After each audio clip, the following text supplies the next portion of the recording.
The more I listen to this song, the more I'm convinced that the writers and producers of Amazon's Wheel of Time adaptation sang this every day as their anthem.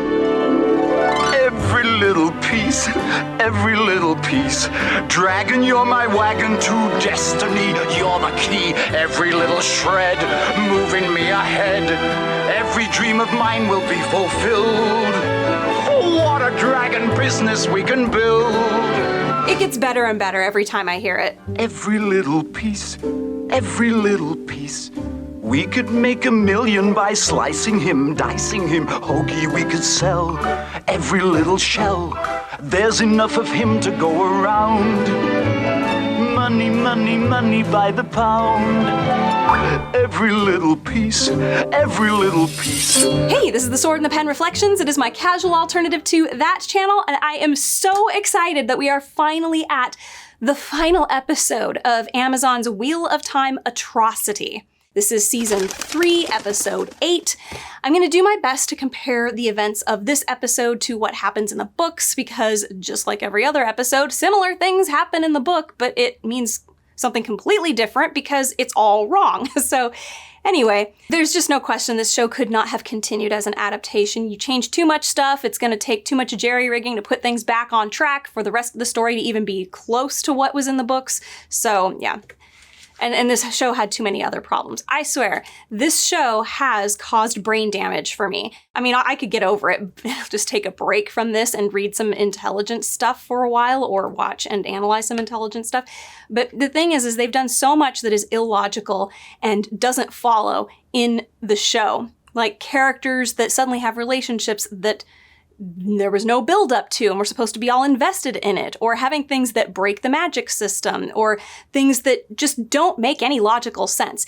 If you are fed that kind of storytelling over and over and over again, especially if it's like the only kind of storytelling that you get, it reprograms your brain into just locking onto things like, ooh, this scene looked cool, or the music was great in this moment, or, you know, whatever, stuff like that. Like for me, I just look for the hot guys. Like, who do I have? Lan.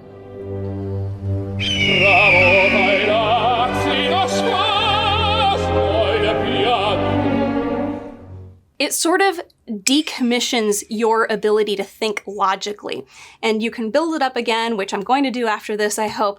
But anyway, I'm just so glad to be putting this show aside and be done with it.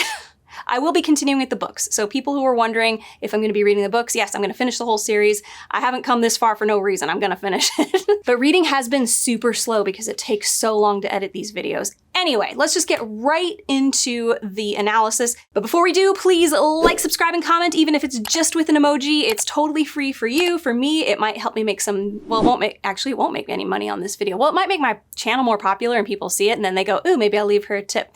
I'm not monetizing these videos anymore. I only make like 40 bucks on them anyway, even though it takes weeks to make them, so whatever. But if you share and like and other people see it and maybe you want to leave a tip, great.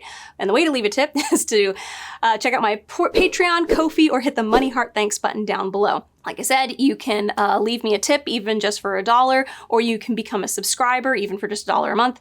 I appreciate anything. Anyway, that's enough talking. Way too long of an intro. Let's go. We're starting out in Tanchico. We've got Liandrin walking in on Janie and Chesmal, and Chesmal's playing with a cat, and Janie is playing with this rod. A monster dong. She's using one power on it, and Liandrin's like, put that terangriel down if it actually produces balefire. A bit sloppy telling the audience what this thing does, so that way when it does a thing, we understand it's a big thing. But I don't think balefire's really been explained to the audience yet, so. Then we get more information being delivered to the audience just in case they weren't paying attention in the previous episode. We've got Liandrin saying, did you find where Ispan is? And Janie's like, we assumed that you killed her, just like, what's the other girl's name? Naomi. And Liandrin's like, Naomi died because she challenged me. Janie finally puts the rod down, and then we get this fantastic scene. Mistress? Where did you get that? A man came by this morning to sell it. Mistress once said you should never bother yourself with work you're less as good to for you, so I paid him for it. Did he say where he gotten it? Oh, it wasn't my place to ask, Mistress. I don't believe I've ever asked your name. Mistress has been very busy. Forget it's Ben.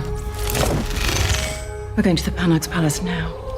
Anyway, that didn't happen in the book, but the only thing I don't understand is within the context of the show, why didn't Leandrin, because Leandrin's not in the book, by the way, for this whole part, but why didn't Leandrin get upset when she didn't get the name of the servant? Because it was very obvious she was dodging the question and just did not answer, and she just gave a lecture on people who challenge me and how that caused her to kill Naomi, so whatever. We get to Nynaeve and Matt eating some noodles with chopsticks. Matt is complaining about how nothing is forks, and Nynaeve is kind of seductively eating these noodles in front of Matt, but whatever.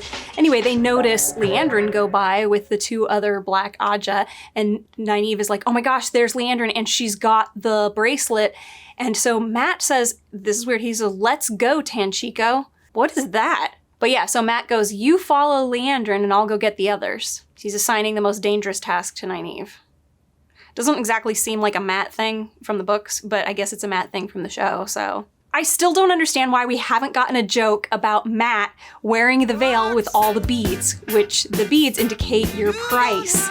So where's the joke about that? I don't remember Leandrin or any of the other Black Aja in the show talking about the Panarch's palace. Like, where is this coming from? At what point did one of the Black Aja go, oh, the other missing piece must be at the Panarch's palace? Did I forget something? I don't think I did. And I know I'm paying attention more than somebody who would be like watching while playing on TikTok. So did this just, whatever.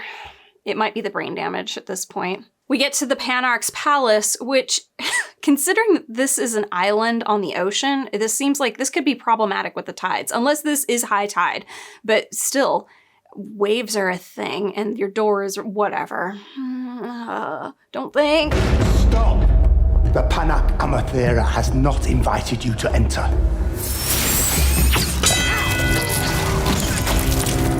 You see the collar he's wearing? That's what we need. I didn't even think about this until just now, but like, where is the staff in this palace? You got the guards who get killed off right here, and there's one dead body later on, but like, nobody comes across servants or anything. Did everybody just scram? The Panarch went off to go do some shopping, and she's about to come home and find her whole world turned upside down. Oh my God. What happened? Did anybody see anything? It's actually a funny story. It was the kids. The kids did it. I got this. And that's what happened, and that's what we all saw. Next, the Tanchico gang shows up, and this includes Nynaeve, Matt, Elaine, Min, and also Tom Marilyn. And they have to explain why Tom is coming along to the audience, because they didn't want to have another character building scene where we show that Tom actually genuinely cares about Elaine and has a past relationship with her mother. And so, which he's not here for, oh gosh, this is made up. This is all made up for the show. But in the books, that's what was going on with Tom wanting to, like, you know, hang out with those guys. It was basically him wanting to protect Elaine. Then we got Nynaeve explaining, hey, whoever it was that did that thing to me and Elaine, they're obviously a Forsaken. So if you find the collar in the Panarch's palace, get out. Don't wait for the rest of us. And in the books, Elaine and Nynaeve, when they're manipulated by, I think it was Moghedien. I can't remember. No, it wasn't Moghedien. Yes, it was. Whatever. When they finally get compulsed, all they give away is everything that they know about the Black Aja. It's just an interrogation for information. Nothing is taken from them. So they don't ever find out that something weird happened to them, really. They just, like, it was just a thing. And the audience, or not the audience, the reader knows, but the characters themselves don't, at least not yet. I think they figure it out later, but do they? I think they do. Anyway, it doesn't matter. Do you see why there's brain damage happening here? And again, they have to remind the audience, why is it important that we find this collar?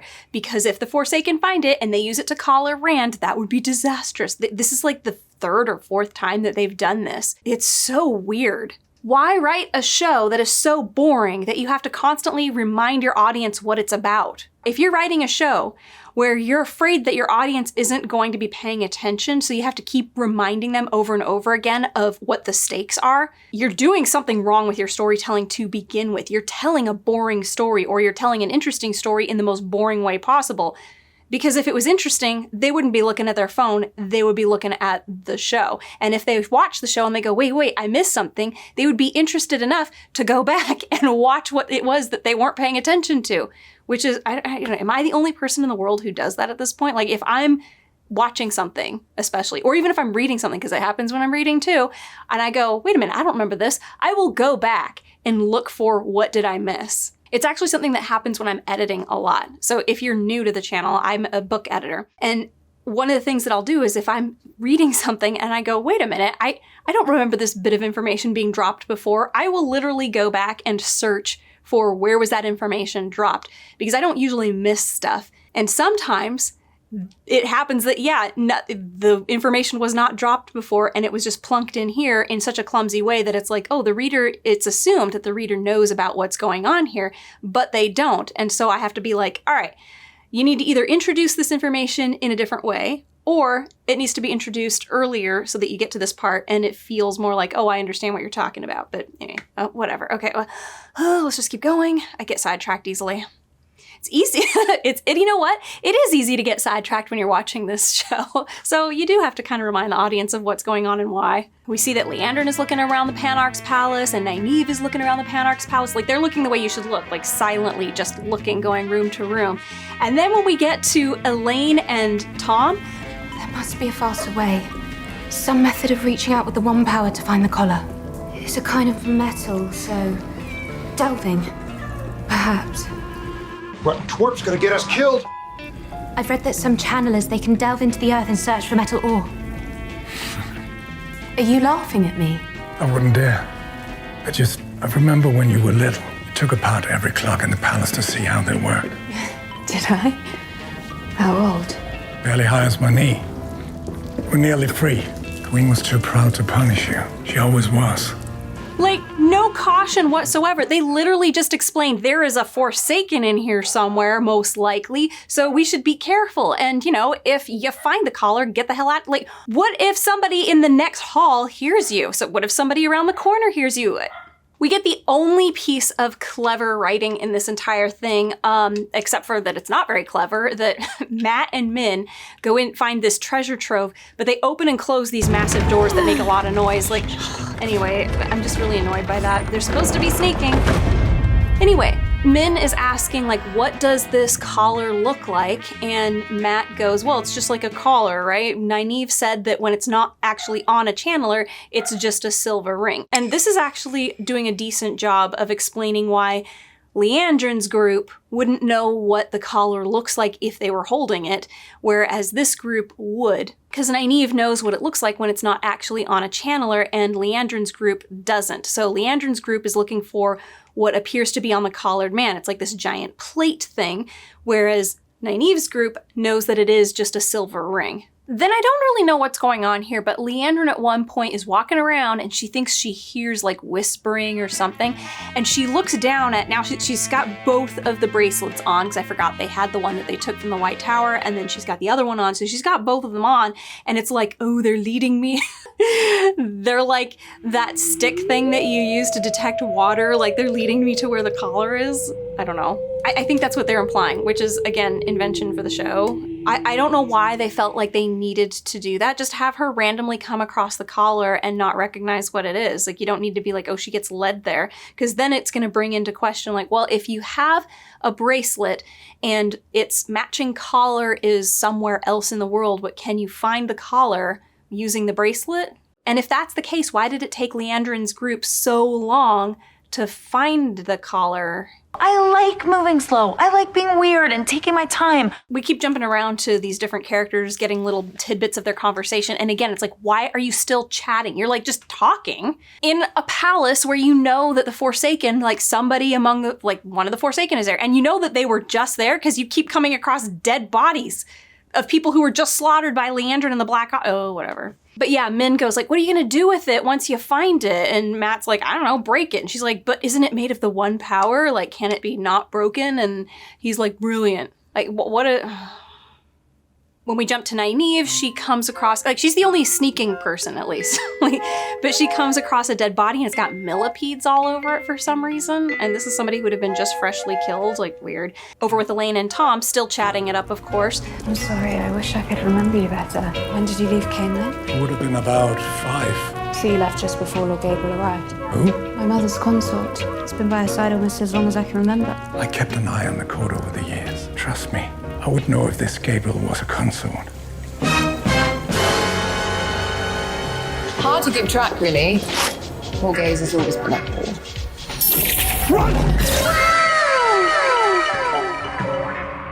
Then Janie shows up and she's got the rod. Like, if Leandrin told her to put it down and... Anyway, she goes, oh, it's hard to keep track because, you know, Morgaze has always been a whore. And then she channels into the rod and starts blasting and it shoots up like she missed. I don't know what her, like, she doesn't know what it does. And yet this is what she's going to attack them with. Like, the show really wanted us to see this thing in action and wanted to get Balefire in here somehow. And I don't know, I haven't seen anything like this in the books that I can remember. I'm like 99.99% sure I haven't seen anything like this, but whatever. This is what we're doing, I guess. Tom and Elaine are on the run, and for some reason, nobody else in the palace heard this, even though we can see that she's like taken out part of the roof or ceiling, whatever. It was not a quiet blast. I guess this is why everybody's been chit-chatting with no concern of being overheard, because nobody can hear anything in this palace. It is just like a silence chamber. Every single corner is a perfect soundproof corner. Please like, subscribe, and comment, even if it's just with an emoji. It's a free way to support this channel. Or if you're feeling generous, check out my Patreon, Ko-fi, or hit the Money Heart Thanks button down below. You can become a subscriber or leave me a one-time tip. Anything is much appreciated. Now let's get back to it. And then, oh boy, we get to Mat and Min in the treasure trove, and he sees the big red arch, and he goes, ooh, what's this? This looks promising. And he starts walking towards it, and Min goes, wait, I've seen that arch before. Mat, wait. And of course, like, this whole time, he doesn't stop walking towards it. It's like he doesn't even hear her. Like, what was the point of talking to each other if neither of you could hear each other? Anyway, he gets sucked into the arch.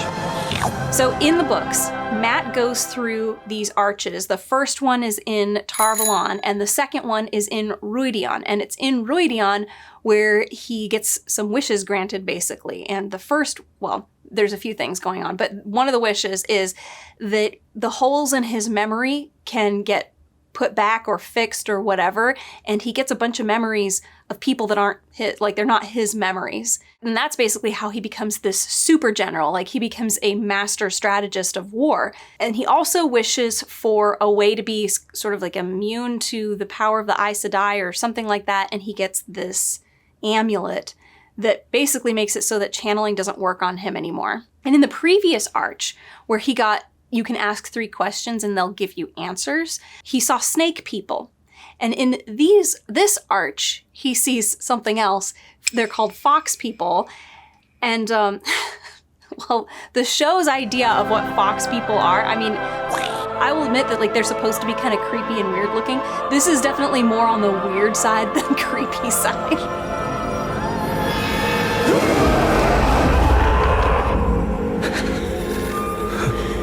Very long time.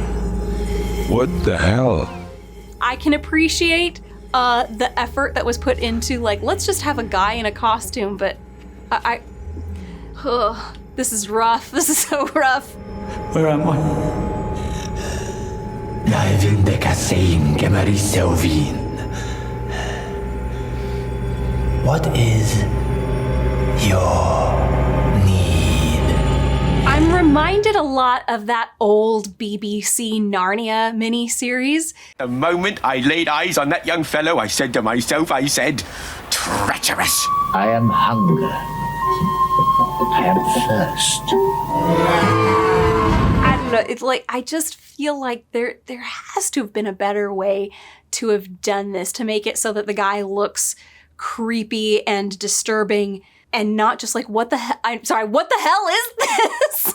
Yeah, Min is left behind in the treasure trove going, Mat, where are you? Whatever. And suddenly Chesmal walks in and she's like creeping and she goes, I hear your little feet. All you have to do is hear her talking. her feet aren't making any noise. Her voice is making noise. And while Min is hiding from Chesmal, who's talking all creepy, she's like, tiny bones break the nicest. And then she comes up to the arch, and Min is hiding, watching her at the arch. And Chesmal's going like, Terangrial, which is definitely there to inform the audience that's what this is, because like we couldn't figure it out on our own, I guess. And then Min, while she's hiding, pulls out the drawing she made of Matt hanging in front of this Terangrial. Why would she do that? Why does it make any sense that while she's hiding for her life from a Black Aja, that she would I'm gonna look at this picture. We don't need to see this. We remember that. Oh my gosh, this is so weird. It makes zero sense for Min to be doing what she is doing right here, because it just makes her stupid. And it's 100% they're doing this because of that whole thing where like, well, just in case the audience wasn't paying attention a couple of episodes ago when we literally saw her envisioning Matt being hung in front of this arch, or then a couple of episodes later, which would be even more recently, when Matt finds the drawing that she made, this one, of him hanging in front of the arch, like, this is so weird. We get to Nynaeve sifting through some stuff when she hears somebody approaching and hides, and it's Liandrin. Liandrin comes in, and she's like, I thought I felt it leading me here, or something. It's so stupid. And then she's like looking through boxes of jewelry, and then she pulls out the scroll with the picture of the collar, like she forgot what it looks like, and is still looking through the thing, and then she gets all frustrated, and she shoves it all to the ground and walks out, and Nynaeve is like, ooh, that was close, and she's sneaking out, and she looks down on the ground, and one of the things that was in that box that Liandrin didn't notice and shoved to the side was a collar. It was the collar, so she picks it up, puts it in her bag, and she's gonna leave. But like, oh my gosh, this is so weird and sloppy. Like, if it was calling her there, why didn't she recognize it when she saw it? I mean, I know it's like, oh, she doesn't know what it looks like, and they had to remind us again within the episode that it looks like this, like, you know, that the Black Aja think that it looks like that big plate thing. Then why the calling thing? Whatever. Why bother have the collar calling to Liandrin's bracelets if when she's literally holding it in her hands, the calling isn't intensified or whatever? Just have her randomly come across it, and Nynaeve is in there. I mean, that would have been perfectly fine. Oh, whatever. Somehow Tom and Elaine manage to get away from Janie, and they're hiding, and he's been hurt, and she's like, here, I'll heal you. And he's like, no, don't. If you channel, she'll see you. Can she see through walls now? Has that always been a thing in the show? If this was the book, that would be believable. Anyway, he tells Elaine, you need to get out of here now. Leave me behind. She's like, I'm not leaving you. He's like, I made a promise to your mother a long time ago to protect you. And she's like, who are you? Anyway, he tells her just get out, and whoever this Lord Gabriel is, he is not real. He was never there before. She's like, but I have memories. He's like, yeah, he put those in your head. Like, you need to get back to the throne. Your mother is in danger, or get back to your kingdom because your mother's in danger and the throne is in danger. Whatever. It's like, what does it matter? They never get to that part of the story in the show. So like that's all, he tells her that. Anyway, there's this like emotional moment, which is kind of from the book. So there is definitely a thing between Tom and Elaine's mother. And at one point, Elaine finally remembers him and becomes really close to Tom. And all the people around him are like, ew, are you guys like dating or something? And like nobody bothers to clarify what the situation was. Anyway, so Elaine in the show here runs off, and Tom stands up and puts his hat on, and it's like, this is exactly what happened in the show, or, you know, earlier with Matt and Rand, so whatever. Puts his hat on, and he gets Janie's attention, and he's like, throws a knife at her, which she immediately slashes aside with the thing. This makes balefire. I could be one of the chosen with a weapon like this. What if I kill you first? Let's find out what balefire does to people, yes?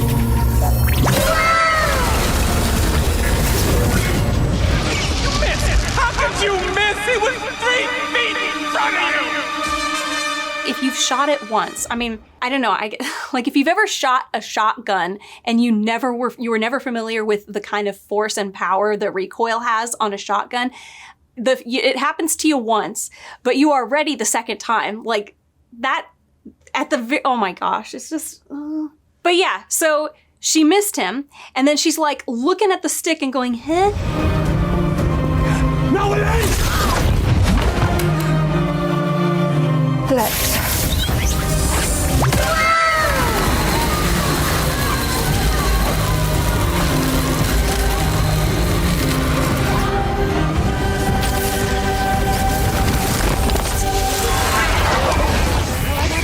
Elaine shows up right behind Janie, and Tom goes, no, Elaine, like giving away that she's there. Thank good. Like, I don't know what the point of the hell that was. Like, but anyway, Elaine takes out Janie, grabs the rod, and blasts Janie. I kind of actually like this effect, this like we see sort of like an echo of where Janie was a moment before, and then we look up at the roof, which she had just blasted, and it repairs itself. So we get the idea immediately. You kill with balefire, and it undoes anything that that person has done, depending on how strong of balefire channeler person using the balefire is. But I mean, I have not seen a weapon that produces balefire. I've only seen people who can do balefire. So, but I thought it was pretty well illustrated. So I have to give the show a point for that. That at least it illustrates what balefire does, and did it without having to say it. It just showed us, which was nice. Unfortunately, as for this weapon thing, I can't say if there ever is a weapon that shoots balefire. I don't recall one. We get back to Matt, and he's being questioned by this fox guy. Do you carry iron, instruments of music, or devices for making light? What is that smell? Do you carry them? No! No, I don't have any of those things. Where am I? What is your need, Matrim Cawthon? What are these shoes? I literally cannot look at these shoes without thinking of like a drag queen performance. I've never, or like a stripper. Like, this is so weird. Who thought this was a good idea? Like, what is this guy even wearing also? So I get the idea he's supposed to be like covered in red fur. So then what is this weird wrapped around him outfit? I don't know. It's just so freaking weird. Like, when you make something that looks so bizarre, you kind of lose focus on that it's supposed to be intimidating, and you just start thinking, this is so weird. This is why you present things to test audiences, so that they can tell you how, like, what is your first impression of seeing this? Because when you're lost in your own art, you sort of lose the outside perspective, like what that could possibly be. This is a good example of that. Somebody should look at this and said, no. Unless you want everybody to be looking at those boots going, what the hell? Is this kinky boots? Like, what the hell is this? Then Matt starts giving off his wishes, and this last one here, where he goes, where basically the Fox Aelfin guy goes, you know, you've got a bunch of memories in your head that aren't yours, we could fix that. And so basically, he goes, you can fix me, and they go, done. It seems like the show is saying that the opposite of what the wish was in the book is what they've changed it to in the show, whereas instead of giving him memories that aren't his, which he apparently already has in the show, they are taking away memories that aren't his. There are memories racing through your mind. They are not yours. We can take them. You can fix me.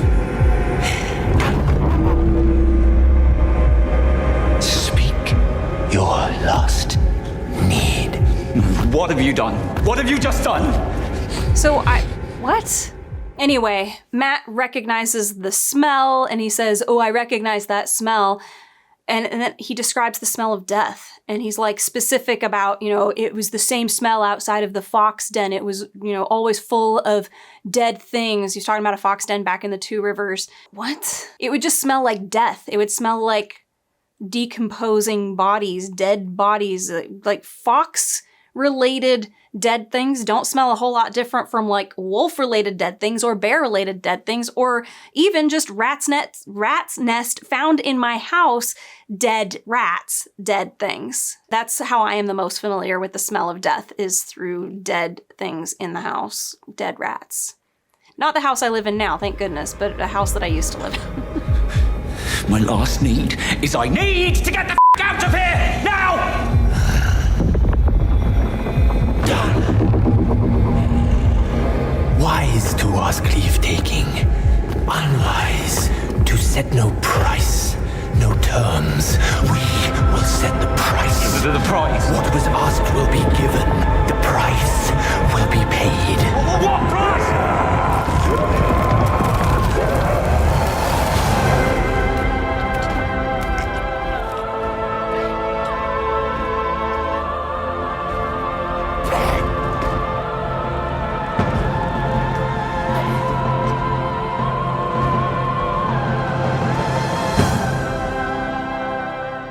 Is doing a good job. Like every time I see somebody who's being strangled and I can't see that there's actual pressure on the neck, I'm going, this is so fake. Like they couldn't have figured out a way to make it look better. Like the actor did a good job of like really like flexing his throat area and like making it look like he's choking. Like there looks like the rope is tight around his neck. So I have to give them a plus for this. And it's almost entirely in the hands of the actor to pull that off. So good job, actor, for Matt.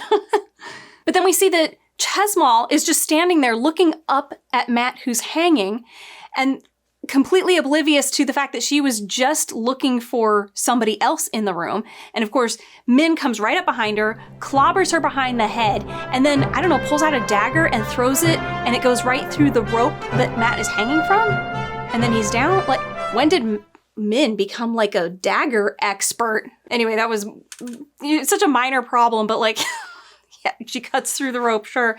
Anyway, Min goes over to Matt on the ground and he's obviously not breathing and coming awake. And so she starts doing, I would almost think CPR, except that instead of like chest compressions, she's just pounding him on the chest. Anyway, he finally wakes up and he's like, if you wanted to kiss me, there are easier ways. You could have just whatever, it doesn't matter. Oh, how would he know that she just, gave him the breath of life if he was unconscious then? Anyway. Where am I? What are you talking about? The screams are gone, but I can't remember how we got here.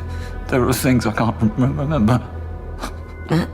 Matt, what's happening? I don't know. Matt, what's happening? I don't know. Come on. Okay, so they were going to do something, the show, if it had continued, we're going to do something very weird with his memories, I guess. What were they going to do? I don't understand what they were, whatever. That's the end of that. They're panicking because she's like, what are you talking about, Matt? Matt, what's going on? And then we zoom in on his throat and we can see that there is a little fox head medallion that he's now got, which is... That's what happened in the book, except that this happened in Roidion, and it was Rand who rescued him and gave him CPR and brought him back to life. Anyway, that medallion is what protects him from the One Power going forward. Like, nobody can channel on him because he's got this thing. We get outside to Nynaeve, and she is doing precisely the thing that she told the others not to do, which is if you find the collar, you go. You don't wait around for the rest of us because there's probably a Forsaken in here. She's standing outside the front door of the Panarch's palace going, come on, where are you guys? Anyway, Liandrin shows up, as expected. Why do they keep making Nynaeve dumb? It doesn't matter, this show is over. Give it to me. I found out what happened to you here when you were just a girl. Don't feel sorry for me, Nynaeve. As the old saying goes, adversity breeds strength. Isn't that what happened to you? Watching your parents die? Joya Bahia of the Black Aja told me that no woman can walk so long in the shadow that she can't see the light again. Oh, God, you actually tried to turn me. To me, it's a little bizarre to say that it was one of the Black Aja that gave you this hope. Like, there's a very strong distinction between the good side and the bad side in the books. And it seems to me that the Black Aja would pretty much be so far gone that they don't see any hope of getting out of it. And if they have sworn oaths to the Dark One, they literally cannot get out of it. So you wouldn't have any kind of hope like this.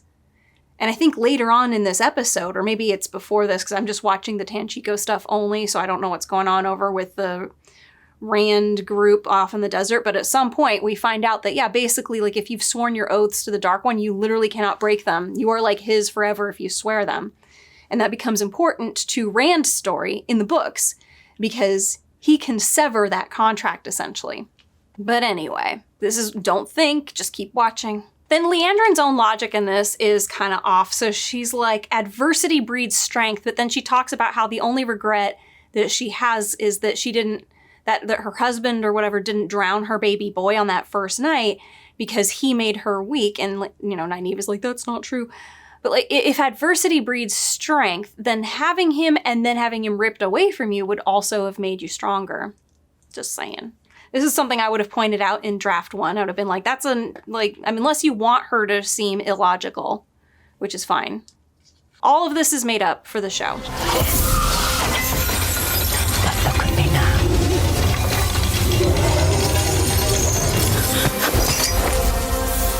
Look at me now, Nynaeve. How you like me now? I'm going to collar the dragon Reborn. I'm going to be the first Forsaken of a new age. And I'm going to kill the strongest channeler in 1,000 years.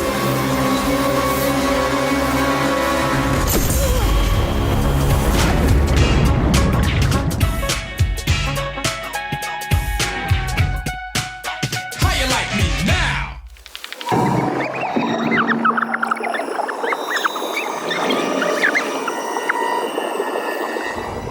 What do you hear?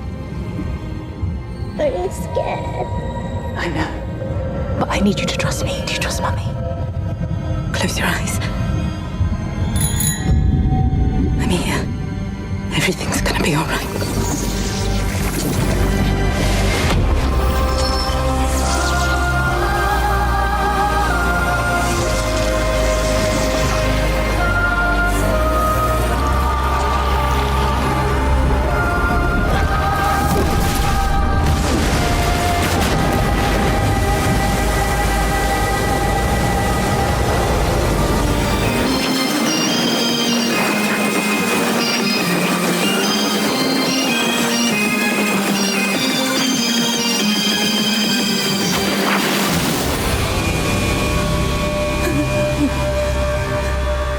The only thing I know about this actress is that she was trying to read the books so that way she could understand her character better, but then when she realized that the show was just going completely off into left field, she quit reading the books because she's like, it's not helping me anymore. And for some reason, when I saw this scene, I really wanted to be this actress's friend and be like, let's go have fun together. And I just now realized what it is. It's because when I see this moment, I think this is genuine emotion from her, but it has nothing to do with having broken free from the, block that she had from using the one power. I think it's relief that she's finally done with this character. I know that's completely all in my head, but I can't help it. I still look at this moment and I go, we should go paddleboarding together.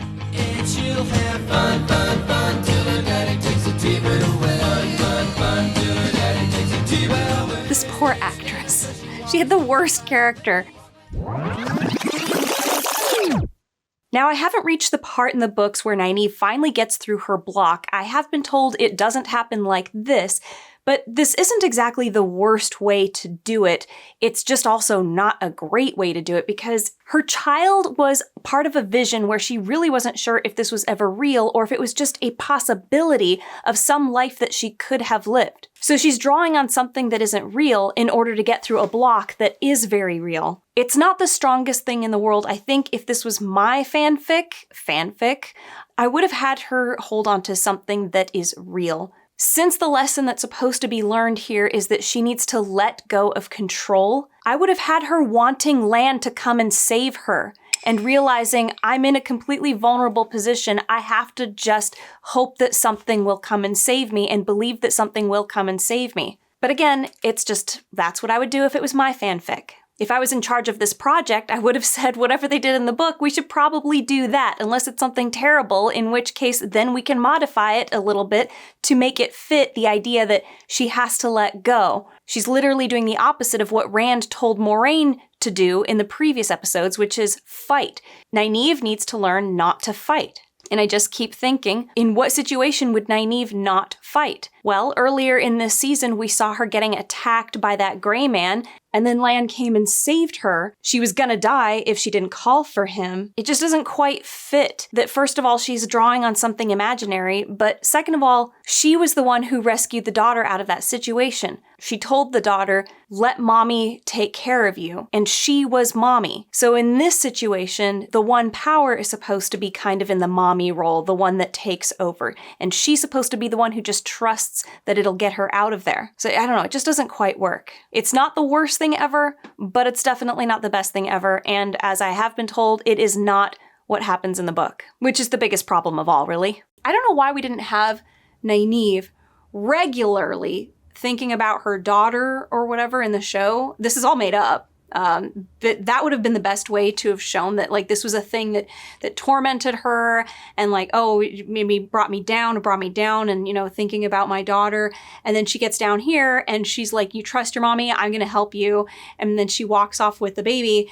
And then we see that somehow that has triggered her to know how to let go and use the one power. I'm not really sure how this works, because see, the one power, women use it by surrendering to it and channeling, like literally just like kind of redirecting it, but basically surrendering to it. And how was I'm going to protect you, my daughter? How did that trigger the, oh, I just have to let go? Like, that was her literally fighting fate, grabbing hold of her daughter and like carrying her off. The logic is a little off, like the correlation between what her vision was of her daughter and this.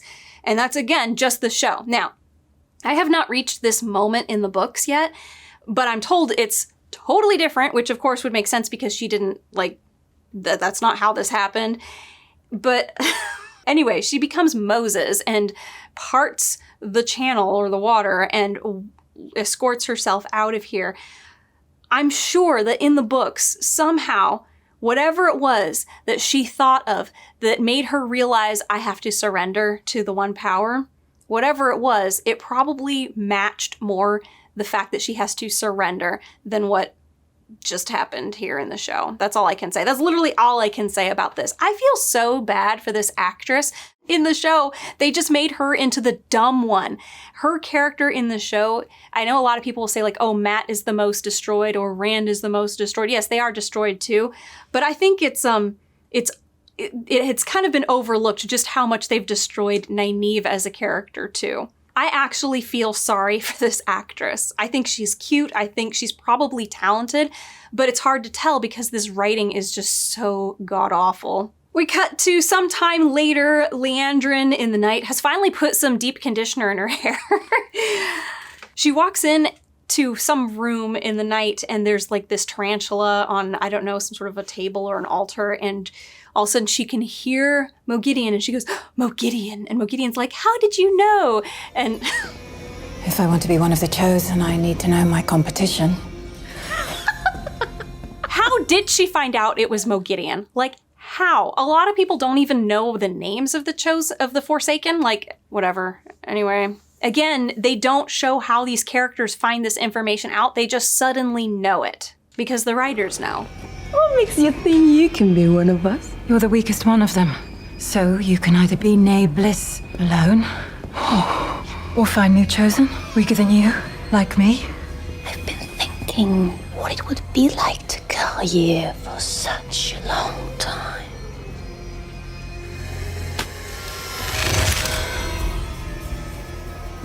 It takes 2 women to control a man with this Adam. So let me work with you to collar the dragon. Let me prove myself to you. I don't work well with others. Neither do I. I actually like this conversation between Mogideon and Liandrin, this totally made up conversation where Liandrin actually makes a decent proposal. I like this in this fanfic. Like if I had to keep analyzing this show, I'd be like, oh, I'm interested to see how this plays out. But mainly, I just like this negotiation that took place here. This was decent. There's still really not much of a reason why Mogideon would have to use Liandrin, somebody who has obviously shown herself to have some sort of power and cleverness to her. Maybe she should just go get some other Black Aja or some other channeler who she can train up, and you know what, there's so many other obvious things that they could do, but I still enjoyed this. If I had to continue seeing Liandrin as a character and Mogideon as a character, I enjoyed this negotiation and be like, all right, let's see where that goes, but I don't give a crap about either of these characters and the show is over, so that's the end of that. But yeah, that's the end of the Tanchico gang. And so in the books, Matt is not here. He would have been with Rand, and at some point, Rand and their gang end up having like this big war, like because it's a bunch of Aiel versus another bunch of Aiel, and Matt like saves the day. Like as one of the generals, he kind of takes over this group of the army and basically wins this battle for Rand and kills the main antagonist. So I have no idea how they were gonna get Matt over there. They were probably gonna give that role to, I would guess, Lan. I don't know, but it's kind of a big deal that Matt is the one who does it because all of the guys that he was leading in that battle end up following him and calling themselves the Band of the Red Hand. Like, wow, you are a really good general and we want to keep following you. And he becomes like this general.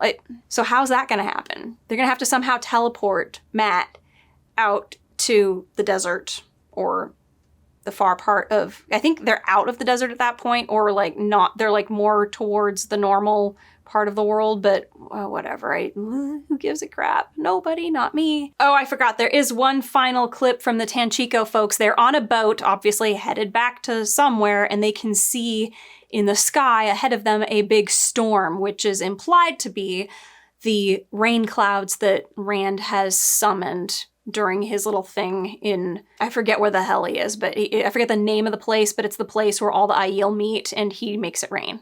And a Tanchico. Oh, thank God. We're gonna move on now to the White Tower. The first scene takes place 10 years prior, where we've got, what's her freaking name? Elaida just comes out of the red arch that is in the tower. And she's got this bracelet with little charms on it, and she's looking at it. And this is the same bracelet that I think in previous episodes we saw seemed to be causing her pain. I don't get it.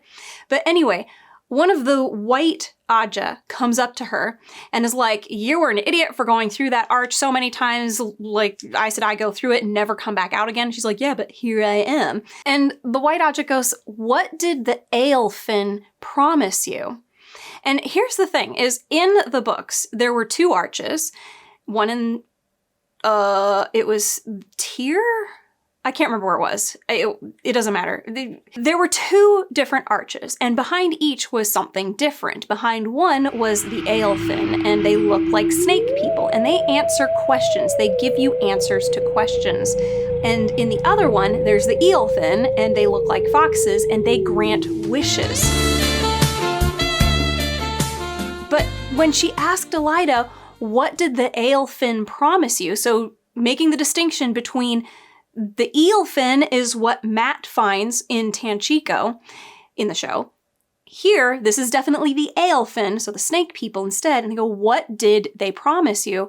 They wouldn't have promised her anything. They would have answered her question. So is the show changing this? But yeah, so Elaida's like, oh, they promised me the Amerlin seat. Like, it will be mine. Also, when they first show Elaida coming out of the arch and she looks at the charm on her hand, you can hear a creature laughing.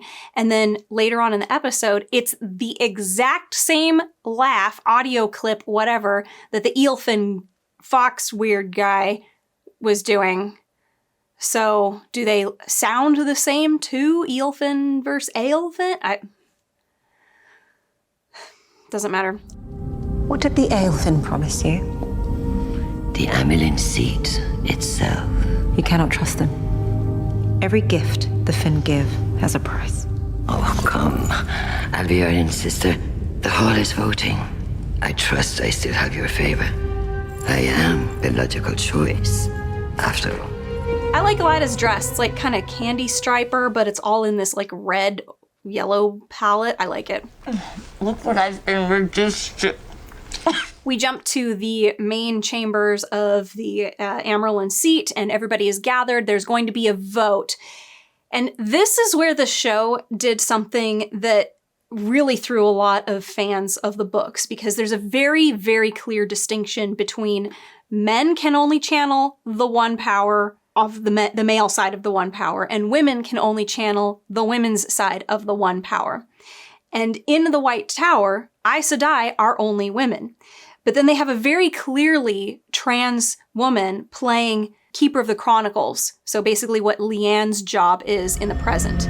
Sisters, this week we lost Marith Jayan, Amelin seat for only 4 years. So, again, We find ourselves in need of a light to guide us through these dark times. The vote has come to two, Suan Sanche and Elida Doavrinia Royhan. Who stands for Suan Sanche? And so then the question becomes, well, if you identify as a woman, can you also channel? So could a person who is born male identify as a woman and then they can channel the women's side of the one power? But what I think was actually happening here is they cast a trans woman as a woman. And I think that the show made a mistake here. They should have cast a trans woman, if they wanted it to be a trans woman, who passes more as a woman, because this was so obviously a trans woman who does not pass as a woman. And it became very distracting because we've been told multiple times that only women are allowed in the White Tower voting chambers, whatever this thing is for official business like this. And I think that the showrunners and the writers completely underestimated how important the rules in a magic system are, especially in a story like this. People are not going to accept something that seems to break the rules. And if there's some explanation for it, something that is so obvious like this, you better give the explanation. But then, of course, changing something like this that doesn't exist in the books does create issues with loopholes. Like, okay, as I said, if you can be born one sex and then identify as another, and that gives you the ability to channel the other sex's side of the one power, that's a problem. Because then you're going, well, what if you can, like, brainwash somebody into believing that they are of the opposite sex, and then they're able to channel that side of the one power? It's a big problem. It takes away from the believability of the story. And as many people are going to throw out, it's just a fantasy. Immersion is a thing. If you say that there are rigid, strict rules for how this works, and then you go and break them, it's going to take you out of the story. This is why following the rules is so important. Is anything that takes you out of the story and makes you go, hey, wait a minute, I thought that the story said you can't do that. You're taking your audience out. You're taking your reader out. They are no longer invested in the story because they're trying to figure out, why doesn't this work? Or why is this supposed to work when it clearly doesn't, when we have been told this won't work? And it's never good to do anything that takes your reader out of the story, ever. There's never any situation where it's okay. Not in contemporary fiction. There's some like literary fiction where the whole point is that you can never really be fully immersed, and that's not the same kind of story usually. So it's usually not even a story. Anyway, the previous Amyrlin seat died, and so they have to vote in a new Amyrlin seat, and it's between Suan and Elida, and so the vote is called, and everybody's supposed to stand and say who they vote for, and they start with Suan. Who votes for Suan? And only 4 people stand up. Basically, the Blue Aja all stand up, and then also Varen stands up. And then they do this thing, which is like, manufactured tension for no reason other than, well, we want to have tension here for some reason. We decided to do this, but nobody else stands up. 11 votes are required to win the day. With only 4, I move to ask, who stands for Elida Doavrinia Royhan? Suan Sanche.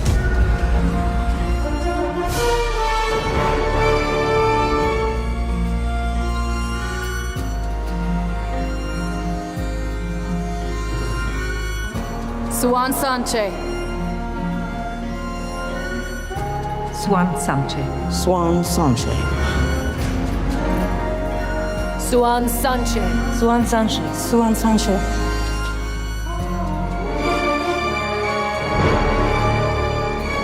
The vote is concluded. Our sisters have spoken. She who is raised to the seat, she who is no longer of one Aja but all, Suan Sanche.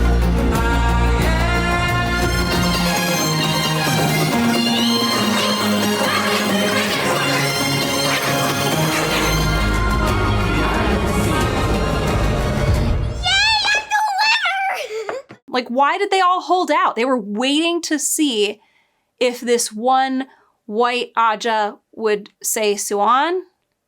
Like, I don't know, these just don't seem like a bunch of leaderly people. This annoys me because it's tension for no reason. It's like not well executed tension. If there was like 1 vote short, that would have been different. But all of these, like, that would have been better. That would have been better if it was like she only had 10 and just needed that one extra one. And that's when the one white Aja girl stands up and goes, actually, Suan. That would have been better. Fast forward to Suan in her office looking at a drawing of Moraine. And then she looks up at the triptych, which is the portal that she would use to go and visit Moraine. It was a fornicatorium. I thought that they were being teleported somewhere, but maybe they were just in like a dream world. Who knows? It doesn't even really matter. And then Leanne walks in and Suan's like, I remember all your concerns, blah, blah, blah. And she's like, I don't know if you have. This is, again, it's so obnoxious that they keep doing this. They keep having interesting scenes happen off screen and then just telling us about them later. Like, this is not a more interesting scene than would have been if we had Suan telling Leanne, we need to do this, and trying to tell the other sisters, like, we need to accept Rand al'Thor as the dragon. But yeah, like, there would have been way more drama in that. But we're gonna do this instead. You haven't listened. You say that the tower must declare for Rand al'Thor, that we'll lose the last battle if we don't, but you haven't told me not once how you know this. You are giving Elida a wedge to drive between you and our sisters. Why are you trying to kill us? When I appointed you my keeper, do you know why I chose you? Because you weren't afraid of me. You'd stand up and tell me if I was doing something wrong. Well, am I? Maybe. The tower declaring for the Dragon Reborn would be the most important act in our history. You cannot do it alone.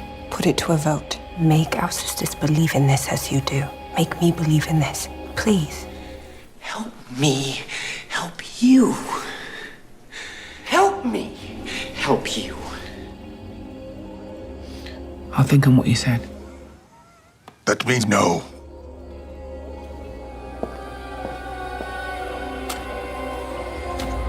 Cutting to Elida, she is talking to Galena, who is leader of the Red Aja, and then that same White Aja gal that she was talking to 10 years before, you know, the one who basically like led her on to believe that, oh yeah, you're definitely going to support me in the vote, and then she just didn't. Apparently, Suan has sent letters to the world leaders saying that the Dragon Reborn has come out and we support him, even though he's not under tower control. And so this is like, oh my gosh, a big deal with all of us. And Elida says to the White Aja, this time the logical choice is me. But I thought she said the logical choice was her before and still got betrayed. Why are you going to this lady? This lady's not reliable as an ally. Elida's not looking very smart here. It's okay though, because Suan was not really smart either through the entire series, so whatever. The next scene, we have this weird sort of Elida putting her jewelry on and looking at herself in the mirror, and then she walks away, and then she like turns around and gives herself a double take. Like, I don't know why they did that. Like, yes, Elida in the books is vain, and she's very concerned with looking regal, and she loves her order and everything nice and extravagant and lavish and whatnot. But the thing is like sticking this here is like, this is all we did. All we did was showcase this, that her putting on her battle armor or whatever is her putting on expensive looking jewelry, like gaudy jewelry or whatever. We could have explored that this is who she is in far more interesting scenarios, but whatever, this is what we did. But anyway, so her plan is actually kind of clever. And I don't recall this happening in the book at all, because it doesn't happen at this point. It happens much sooner in the story. But so we're in Suan's office and Varen comes in and she's like, oh my gosh, 8 sisters have just disappeared from the Red Tower and taken off together and gone somewhere. And it's very clear, oh, that's enough to channel a man. And so Suan is like, take a group of our most trusted sisters with you and go stop them and find Elida right now. So she is literally sending their most trusted sisters out of the tower. So if there's a vote and the most trusted sisters are gone, this will be a problem. That is very clever. Unfortunately, this would never work in a real system, like a system that would work long term. And we had this problem earlier when the Red Sisters were kept out of the main hall during like an important event where they were going to basically like out Leandrin as a black Aja. And she wasn't allowed to have any support in the chamber at that time. And it's like, if that's the way it is, you could literally just destroy an entire one of the color Ajas whenever you want. Nobody would stand for that because whoever's in power can abuse that power so well, like so easily. So I don't think that would ever work. And in this case, it's the same thing. Like there should be, a vote can only be called if all of the people who are supposed to be there are there. But since they established this loophole, I guess I gotta credit the show for at least sticking with a rule they invented, which is that if you have a stupid loophole like this, you can take advantage of it later. The next scene, Varen shows up on horseback with a bunch of other sisters and goes, Galena, you gotta take these chicks back to the tower. And she's like, by whose orders? And she's like, by the Amerlin seat herself. And Galena's like, yeah, Suan can't stop us from doing our duty. And Varen's like, which is, I mean, this is kind of manufactured dialogue, but it's okay, because they wanted this sweet line at the end here, keeping you out of the tower. Lighters inside but have been barred entry into the hall. This is my hall. Open these doors. Now!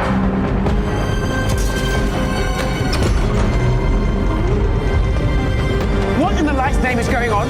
Suan Sanche, this hall convened not an hour ago with 11 seaters, enough to meet tower law.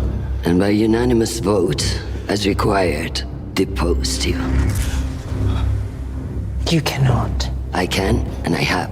Yes, Leanne, she can. This is where the writer's inabilities to create something that feels like it could actually work really shine.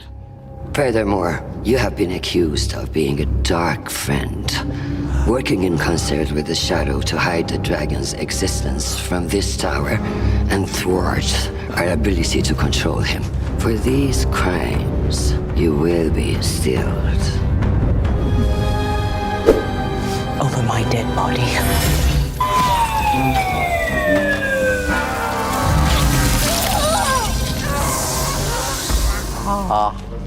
Wow.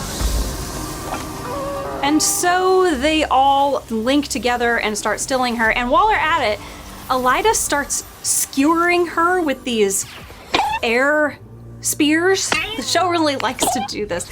This seemed a little excessive and inappropriate. I mean, this is not what you do when you still somebody, and I would think that the other women in this chamber would have a problem with her going beyond justice, but whatever. Drama, right? I love Elida's face when she's torturing Suan.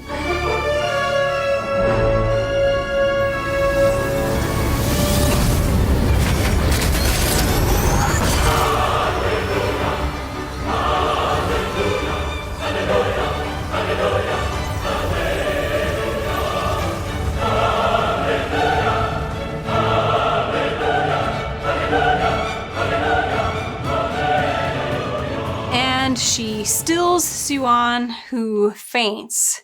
Now, in the books, Leanne gets stilled also, so it's both of them together. And it doesn't happen like this. I'm sorry, but like Suan, show Suan. If you're gonna treat people like crap and use your power to the extreme to suppress people and whatnot like this, when it happens to you, you shouldn't be shocked. You're setting the rules to be used against you. But, you know, some people can only learn lessons the hard way. Take her. I have questions. Now, this next and final scene at the tower is happening simultaneously with the scene of Rand revealing the truth to the Aiel about their history and Moraine having a duel with Leandrin. So keep that in mind. Some time has passed. Suan looks horrible. She's got black eyes, swollen lip, like blood everywhere. She's obviously been tortured. I mean, okay. So we didn't get to see the torture. We didn't get to see what were the important questions that Elida had to ask her. But she's laying on the floor in the main Aes Sedai White Tower chamber, and Elida is announced as the Amerlin seat, and she comes in, she's wearing the most spectacular headdress. Like, I love this. I think it looks great. I wish that this was like some official Amerlin seat headdress and we got to see Suan wearing it before, like during official matters or something, but whatever. Now, I believe in the books, there's like a special stole that the Amerlin seat herself wears, which is like a special thing that you wear over your normal outfit or whatever. And I thought that we were kind of showing that that's what happens. It's like this cape type of thing that gets put on you. But Elida's not wearing that. She's wearing her own thing. So fine, whatever. This is, again, one of those things where, like, if there's nothing but garbage in the logic and writing, like there's nothing there to latch onto, you have to latch on to little superficial things. And for me, it's the costumes, especially of the Aes Sedai. Like, as a matter of fact, only of the Aes Sedai, because they look so, like, spectacular. They've gone way over the top in the construction of these costumes. These are not easy to make, and you can tell there's a lot of work and detail put into these, probably by hand. Actually, 100% I know by hand, because you can't do this with any kind of machine. And attractive men. So Elida starts asking Suan all these questions. Suan Sanche, you have been brought before this hall to answer for your crimes against our tower. For 20 years, you have worked in secret with Moraine Sedai. I believe she is with the Dragon Reborn now, and you know where they are after so many years of lies. Will you finally just tell us the truth? These are the things you would have been asking her during her torture session. So what, did you send her off to be tortured, and then you bring her back here when she's not being tortured, and now you're gonna ask her? The whole point of torture is, tell me and we will stop doing this, right? Do the writers not even know what the point of torture is? And then out of the blue, Suan just starts saying that I love Moraine. I have always loved her and I always will love her. And we're hearing this as a voiceover while we're seeing Moraine losing her fight against Lanfear out in the middle of the Sahara Desert. But I think we get the idea. She says, I would die to protect her. And Elida's like, good. But, you know, she's not going to tell them where Moraine is and where the dragon is because she would die to protect her. So then she tells them 20 years ago, Gitara had a vision of the dragon reborn, saying that he is reborn again. And me and Moraine were the only ones there to witness it. The world is changing. We cannot stand behind these walls and pretend we still have control. The only thing we have control over is what we do. So what will you do? Will you stand behind this woman who stands for nothing, who loves nothing but power? She's not exactly presenting a very strong argument. Like, doesn't Elida stand for tradition, like the stuff that we've always done? Like, the tower has some pretty strict rules and traditions. I mean, I guess in the show they're weirder, but you find a man who can channel, he's going to destroy the world, we have to take control over him. And if the White Tower finds the dragon, we're supposed to get control of him. That's not nothing. The one part of her statement that I think is somewhat accurate, and she really should have explained it, is that yes, the White Tower would be technically losing power if they admit that the Dragon Reborn is on Earth, which means he is higher than the White Tower, and we are in support of him, which means we are now one step under the highest power. So we don't have the highest power. So she's like, so you want to maintain the tower as the highest power, but like, I don't know. It's not super strong. It's not actually the worst, but it's just not the greatest either. It's not the tower or the seat that makes us who we are. It is us. Huh? We are the power. The light shines through us. That is the truth. Is she trying to convince the tower that she's in the right and Elida is wrong? This is a very dramatic speech. I mean, the actress is doing a great job. Like, I love this actress. I think she's doing a fantastic job. But like, her poor role, like, she's been an idiot through the entire story so far. The character has. And then she's been super manipulative and obnoxious. And then here she's giving this impassioned speech.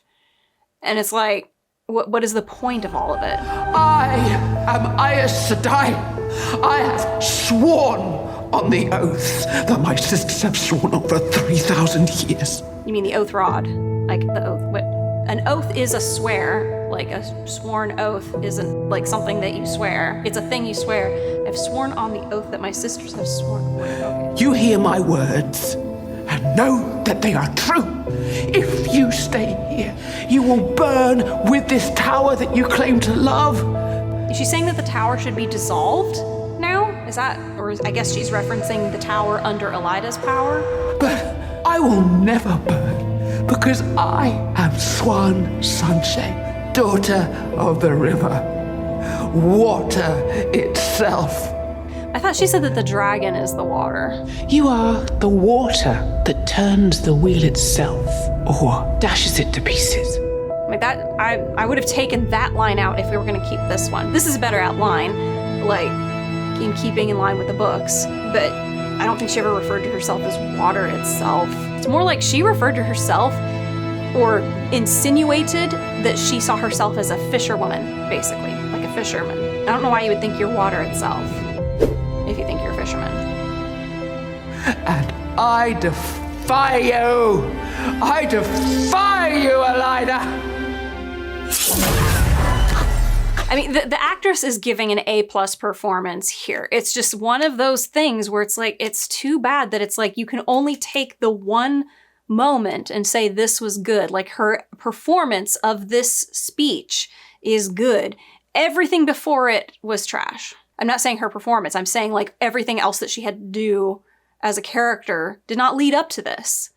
It just didn't support this moment so that it's an emotional moment. Because we saw her being so stupid, and this doesn't feel heartbreaking. This just feels like, well, this is what happens when you do this other stuff that you've been doing. I like characters who are smart, unless they're supposed to be stupid, in which case we usually just should be going, oh, well, you see? But I don't think that's the reaction that the writers wanted us to have in this moment. Anyway, the white Aja gal, who is now the new keeper of the Chronicles, blasts Suan and says, the vote's already been taken. You've been sentenced to death, Suan Sanche. Okay. So the white Aja gal does a chopping motion, and we see that, well, it's most likely something has happened to her. And when we jump to Moraine off in the desert, something channeling splits off and breaks off and dissipates from her, and she goes, Suan! Like she knows she's dead. And then, of course, we see that, yes, Suan is dead. Her head has been removed from her body. I win. And I'm just going like, what was this? They somehow tied themselves to each other? Wouldn't that have been undone when they thought that they were enemies at one point? And when Moraine thought that she was stilled? What? When did this thing happen? They have not seen each other since they were enemies, except in the dream world, which you didn't... Did they reestablish? Oh, whatever. Whatever this was, it like comes out of nowhere, and it's strictly there for dramatic purposes, so that Moraine can be at her lowest point in the battle, and then get this blow that she knows Suan is dead inexplicably. Anyway, Suan in the books is still alive. Moraine is not, or she's off the board. She's been transported to another dimension, and I'll get to that when I talk about Moraine's duel with Lanfear, but Suan's the one who still got story to tell. She gets cured of her being stilled. Like, she's legitimately stilled, not tied off or whatever, shielded, like Moraine was as was invented for the show earlier. Suan is legitimately stilled, and she gets cured by Nynaeve. And so does Leanne and, oh, what the hell was his name? Logain. During Moraine's closing monologue, we see clips of Elida walking into her office now. Some servants are removing a bunch of, Suan's stuff, including the little triptych, not knowing what it was. Not the fornicatorium! Elida looks victorious, and yeah, she's got this like smug smile on her face. And that is the end of that bit. I really don't know what to say about the Tar Valon stuff other than the fact that, like, the opposite things happen. Suan and Leanne live. Leanne is stilled, Suan is stilled, and they go off with a bunch of people who split from the tower. A bunch of the Aes Sedai are like, we're not on board with this, and they leave the tower. And, well, she doesn't go off with them. They go off and do their own thing, but they join up with those people later. And she's, like, still trying to have some sway with those Aes Sedai, even though she's not able to channel anymore. And it's kind of fun watching her do that. And, like, you know, she's also being humbled. It's so different from the books. So different. Whatever. Moving on. We are finally at the last segment of story I'm going to cover in this series. We're out in the desert with Rand and gang and the Aiel, blah, blah, blah. We start with Rand in the Aiel garden, and he is harvesting those squashes that he said he would because he, I don't know, made some sort of an oath to the little girl. Is he wearing trainers?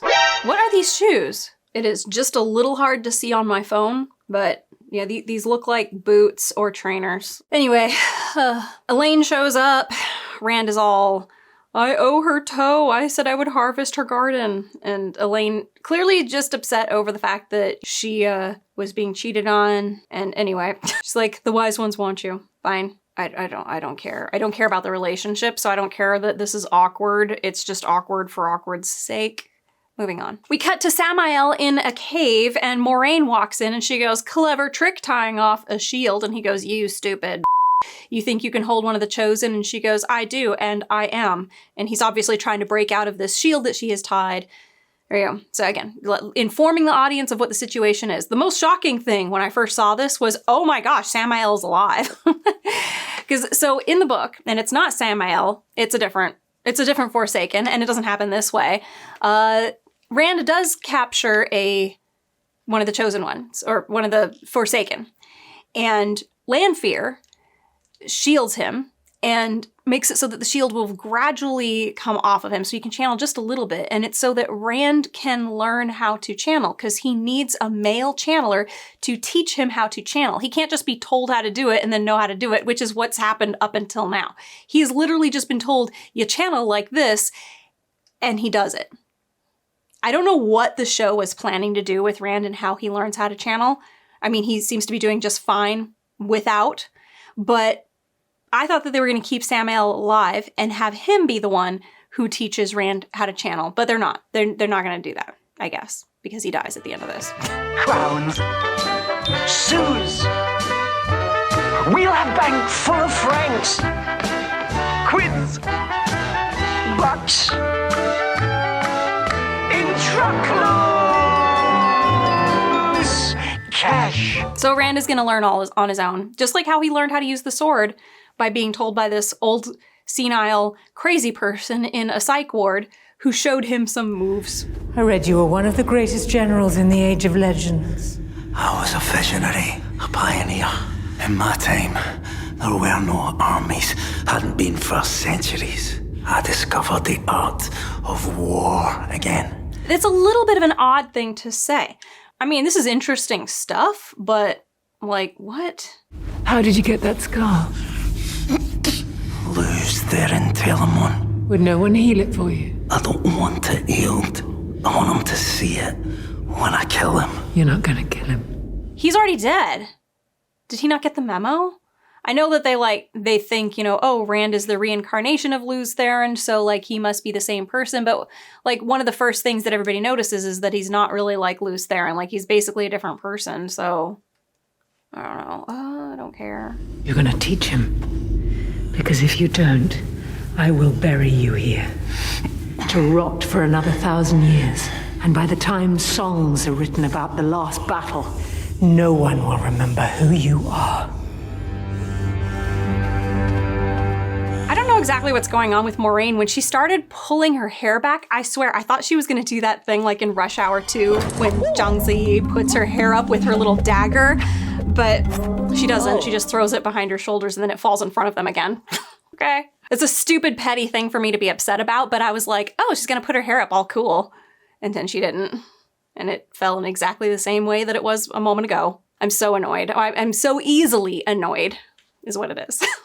The next scene, we're in the dream world, and it's Rand meeting up with Lanfear, and she's like, "Did you like my little surprise? Samael will be a teacher, but it's all we've got." Okay, so they do this. This is, again, like, we're gonna not inform the audience of a thing, so that way we can surprise them that this is actually a trap. But the thing is we saw a real scene with Rand right before, and it was like, what, this was the Wise One's idea? I don't... How would they have known that she would come and talk to him and that the whole Samael thing was... Oh gosh, I don't care. Like, I could sit here and try to unbraid this thing and figure out how it makes sense. But it's, again, like one of those situations where I'm like, he was not in the active mentality before when Elaine came up to him. And now he's here activating this trap. So... here we are. I don't know. Let's just go. If the writers really did want to be more accurate to the books, then they would have had this be Rand's idea. Because see, in the book, he basically sets a trap so that he can capture one of the Forsaken and make them into his teacher. And then Lanfear kind of jumps in to help him at the last second. But, you know, this is a fanfic, so people are going to do whatever it is that they want to do to other people's work so that it helps them in putting their name out. I can take a scissor and clip him up, rip him up. Every little part is a work of art. Think of what a dragon heart would bring, wrapped up in a ribbon and a string. This is an interesting choice. It's where the Sharon crashed. Rand is referencing that giant sphere thing, which was kind of like a science lab slash university. I don't know. It was this big thing about science, and she was running that experiment that set... well, you saw it, whatever. After you set the Dark One free. An accident, I know. It was also the last moment you were truly human. So she told you? I knew she would. Rand, I was doing her a favor, making her stronger. Is she referencing Moraine? I think she's referencing Moraine, but why? She wasn't doing anything to make Moraine stronger. She was doing it to make Rand stronger. This makes no sense. Like, why? Whatever. What happened to the woman you were? A woman who wanted to find a power for everyone to share, to make this world a better place. The only reason I swore my oath that day was because the other option was death. And you still want to kill the Dark One to release them? Of course I do. Or do you want all that power for yourself? Why can't it be both? Stop making it seem like life is so simple, like we're one thing or the other. Do you know what you did in your last life? You made the whole world bow. The only one who wouldn't was me. That's why you left me, because I wouldn't bow to you. Who's there? He left you for the same reasons I am. Because you're jealous, and petty, and just cruel. You don't mean that. I finally see the real you. You're a monster, Lanfear.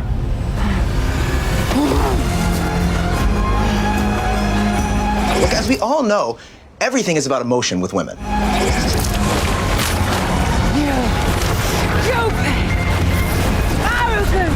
Oh my God! Whoa! All right, dude, relax. Whoa! We're trying to have a rational conversation. We're trying to help our friend here.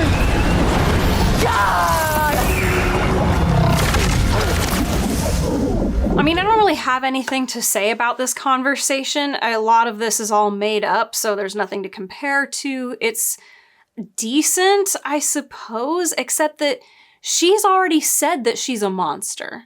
She literally, it's like one of the last things that she said to him before it was revealed that she's one of the Forsaken. She says, I'm a monster too, remember? So I don't know. And whatever this thing is that keeps happening to her, like here she like, loses control and there's this like black swirling stuff all around her. I don't know what this is.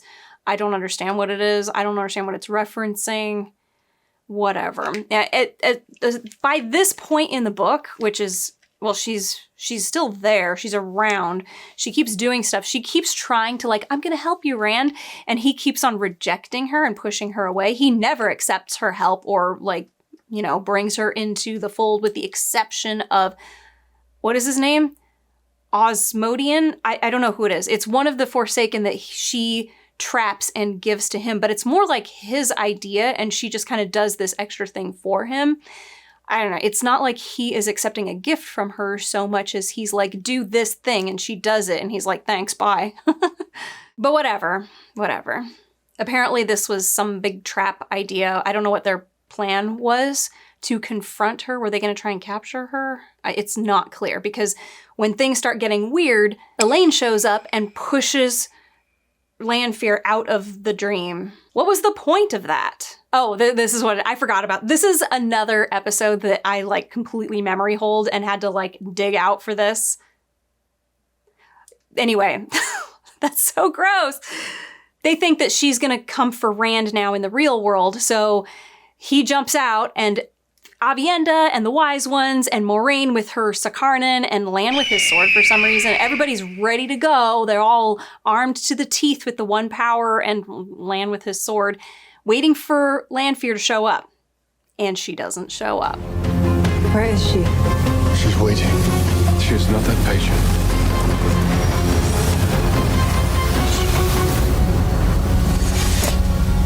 Don't assume you're the only thing she wants. If we underestimate her, we die. Get Ruach. We leave for Al-Qaeda now. They waited for her all of like 10 seconds and then decided she's not coming for us. Let's just assume she's not going to come for us. Get Ruach and tell him we're going to Al-Qaeda now. And then they go. Like Moraine is giving orders to the Aiel. What? It feels like they did this just for the sake of doing this. More drama. They had to do something with Rand in this episode because his big grand thing at the end wasn't going to be enough, apparently. Stocks, bonds, biggest shares, millionaires, marks, yens, in 10s and 20s, cash. We cut to elsewhere in Cold Rock's hold, and Lanfear is dressed as an Aiel, and she walks right up to Melindra and says, "I'm calling in that favor that you owe me, Melindra." The end of that scene. And everybody's going, oh my gosh, she's a Darkfriend.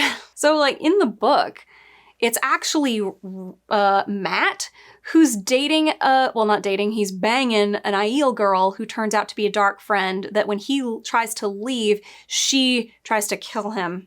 And that's like where they got this story from. Has nothing to do with Lan at all. There's none of that.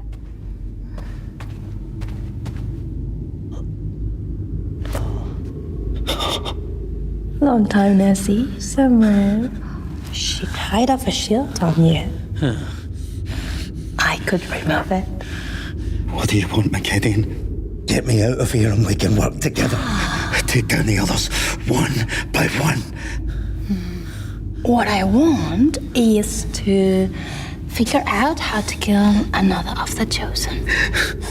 So yes, you can help me.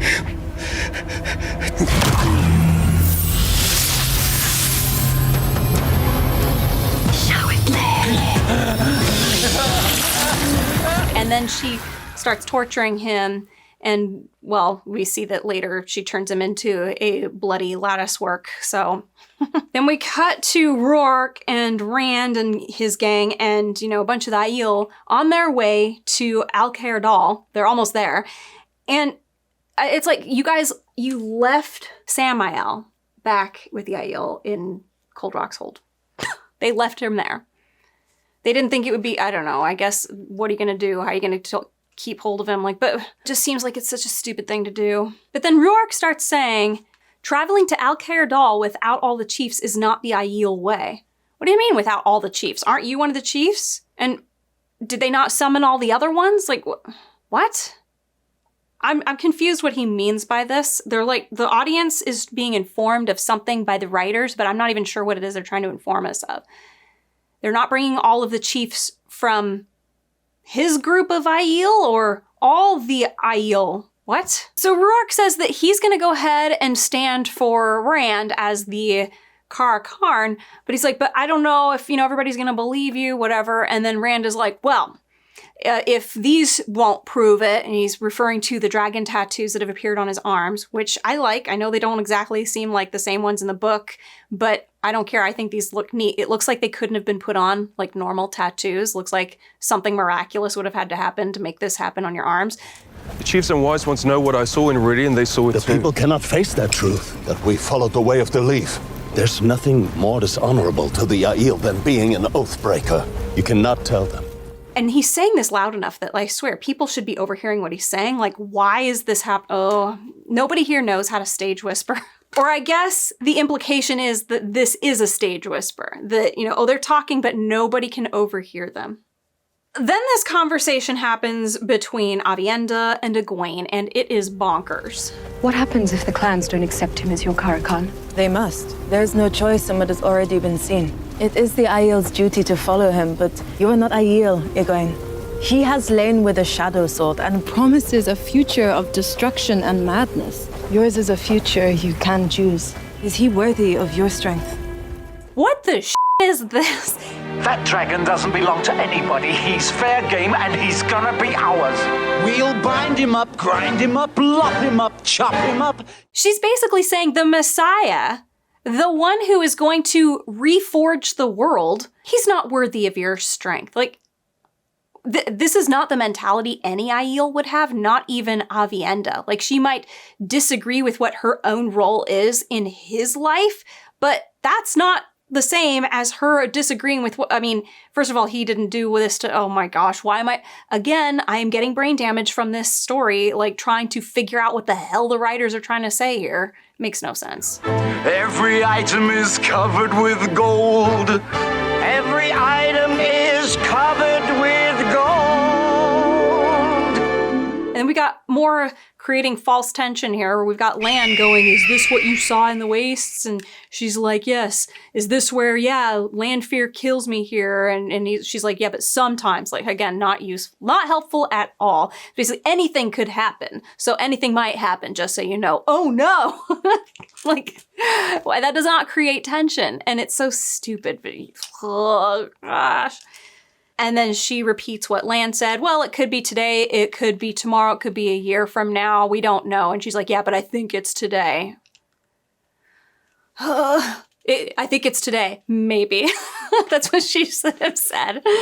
And we see that Melindra is overhearing their conversation. So this isn't stage whispering. This is just talking. So everybody should have overheard what Rand was telling Ruark earlier. And everybody should have heard what Aviendha was saying to Elaine about Rand, the Messiah, not being worthy of her. And we get to Al-Khair, which is basically just a platform out in the middle of the Sahara Desert. We get to the Shido Aiel in their tent, and their wise one or chief's wife, I'm not even sure who the hell she is, I can't remember in the book, basically is going like, oh no, the the Ruark's team showed up with more people than we expected, and Couladin, who remember is the guy who was like, my brother went into Ruidion and then his brother gouged out his eyes. And apparently they did not accept that Rand was the Karakarn and left off screen, so we didn't get to see that happen. He's like, well, it'll be more honor for us when we cut them down. And that's when this lady is, buddy, I don't know, some other lady is like, there's no honor in cutting down Shido at Al-Khair, whatever, this place. It's like one of the sacred places they're not allowed to kill each other. And then Lanfear shows up. Who are you, maiden? A long time since anyone accused me of being a maiden. Leave.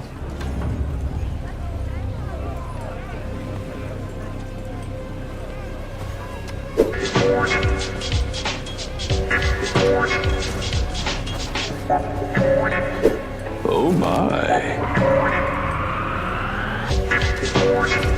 Oh my. Who are you? Someone who wants the same thing you do. Both of you. Oh my.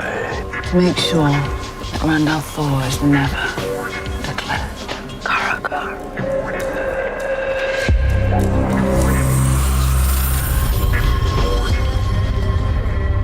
Anyway, this more or less happens in the book, but we don't really get to see it. I don't remember seeing it. If it happened, I don't remember it. But anyway, he gets dragon tattoos put on his arms by one of the Forsaken, so the end of that. Then we cut to Melindra sneaking up on Lan, and of course he's like, you should know that I would have, like, you know that I would have heard you sneaking up on me, and he turns around and she's got the spear at him, and then she says this. I swore my dark oaths for Malkier, so the Golden Crane would fly again. But they led me here, and to fulfill them would destroy Malkier forever. You are Malkier. You are the Golden Crane. And I'm my dragon. I'm not 100% sure what that means. I swore my oaths to protect the Golden Crane, but they led me here, and you are Malkier, you are the Golden Crane. So she's admitting that, like, I swore my oaths for nothing. Lanfear is here, and she means to kill Rand. And then Lan has to inform the audience of what happens if you break your oaths, because it has never been specified until then. See, this is where it's like, you have to pause and tell us what the consequences will be of what she's doing right now, because you never told us before, instead of letting us learn this earlier, so that way when we get to something like this, we know exactly what she is doing as she's doing it, and we don't have to be like, pause, just so you know. Her doing this means that her soul is going to be destroyed forever. She will never be reborn. That's the end of her. And it's so tragic, and she's making this huge sacrifice to make sure that the good side wins. There, now you can finish watching the movie. If you break your dark oaths, so will I with you. Never to be reborn. She will think that you're dead, and you can use that against her. You cannot do this. Alindra.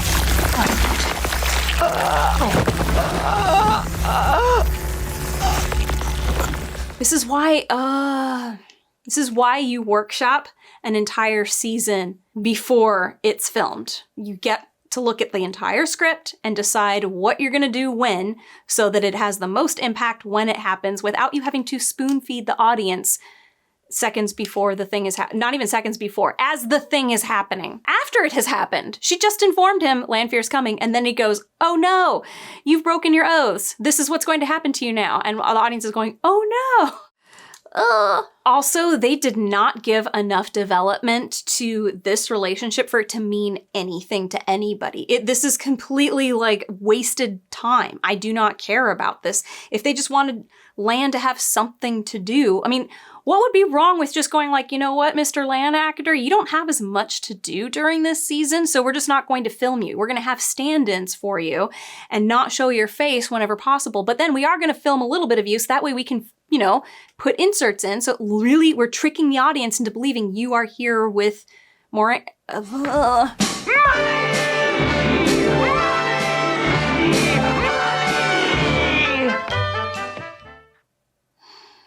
And as she is dying, she says this very famous line that Lan says in the books to Rand. Slight benefit of duty. Have nothing.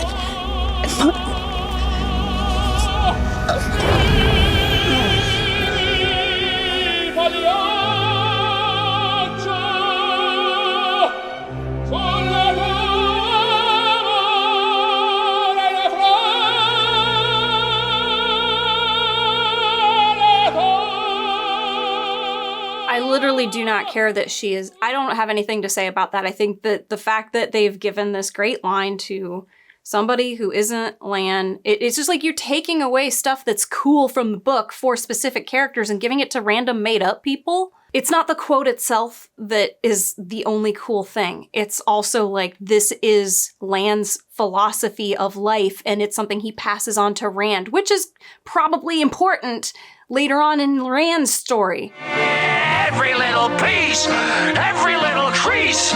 Anyway, I am almost 100% sure at this point, and I have not finished the series. I have no idea what happens or how it ends, but I think it's going in the direction of Rand will save the world by basically being self-destructed. Like, that's the way that it goes. Doesn't matter. I don't care about Melindra. She's gone. Big deal. Lan is sitting here suffering, and I'm going, so what?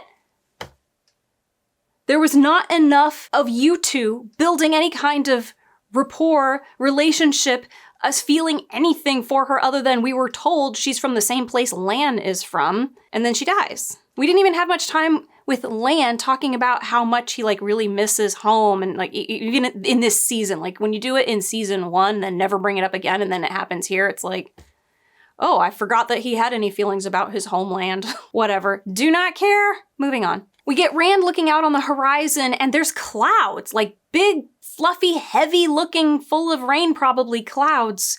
They should not have shown that. Don't have that. There's no rain in the waste. So, like, film a blue horizon. That's all you gotta do. And then he sees like what looks like a mirage of a woman in black, and we're supposed to assume, oh, he sees Lanfear out there, and then disappears. They didn't need to do this. No clouds, please, first of all. Moraine shows up and, out of nowhere, apologizes to Rand. You were right to come here. This is a nation of warriors. This is an army that can take the Stone of Tear. Even the Forsaken will fall against 100,000 spears. They're not mine yet. They will be. I'm sorry I didn't know sooner that this was the right thing to do. Well, that was the most insincere apology ever. I'm sorry that people are so jealous of me. But I can't help it that I'm popular. It would have been nice if when they first arrived at Alcair Dal, that we see Moraine just like blown away by how many Aiel there are and just how vicious and incredible fighters they are. But we didn't give any drama to that. Not really. Not to her specifically, is what I mean. And this is just like, yeah, out of nowhere. So in the book, Moraine really, really badly wants to warn Rand of something. I can't remember what the hell it was. Like, you should do this thing or something. And he's like, I'm gonna do my own thing. And she's like, look, I need you to listen to what I'm saying. And I will do anything if you'll just listen. And he's like, okay, I want you to swear to always be obedient to me and do what I say and not try to manipulate me or whatever. And she does it. And he's like, whoa, that's new. And then he starts to kind of listen to her. But at the same time, she has had to basically like, I am obedient to you. And I don't think we get that in this. I haven't remembered where this goes. I'm watching this live, like, as I'm recording. I don't remember if she ever swears herself to him, but it doesn't matter because the show ended. It was you, wasn't it? With Lanfear? The Forsaken attack in Tavalon. The mirrors, the axe, the cards, everything. It was. To separate me from the others so you could control me? Yes. And you knew, didn't you? What Lanfear was doing to Egwene in her dreams? I suspected. I hoped it would drive you two apart. Me and Egwene, or me and Lanfear? Both. It worked. I know. The funny thing is, it's been a while since we left the Duras. And all this time, the only person who's always been there, who's never left me, is you. No. And it's not because you want to use me, it's because you want me to succeed. No.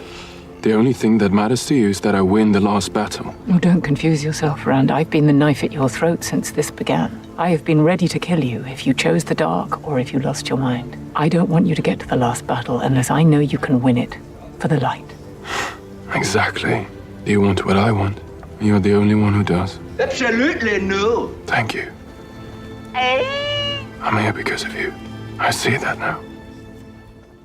I'd like to just note that Moraine actually was trying to control him, and that was part of the problem. It wasn't completely unselfish from the very start. She thought she knew what was best for the dragon to do, but she didn't. Sort of like how women have to submit to the one power, she had to learn how to submit to him. So Rand wouldn't be thanking her for manipulating him. He should be thanking her for finally submitting to him, but since she doesn't finally submit to him, that's not what's happening here. This is if we were gonna go by the book. This is basically the opposite of what happened in the book. And Rand would never thank her for manipulating him, and especially not for almost getting all of his friends killed. And in the book, his friends didn't abandon him. In the show, his friends didn't abandon him. If you will recall to the end of season 1, he ran away from them. Nobody left him, he left them. He literally left them in the dead of night to go and tell Moraine, I am the dragon reborn. And then decided he wanted Moraine to tell everybody that he was dead. Like, he left them. So nobody left him.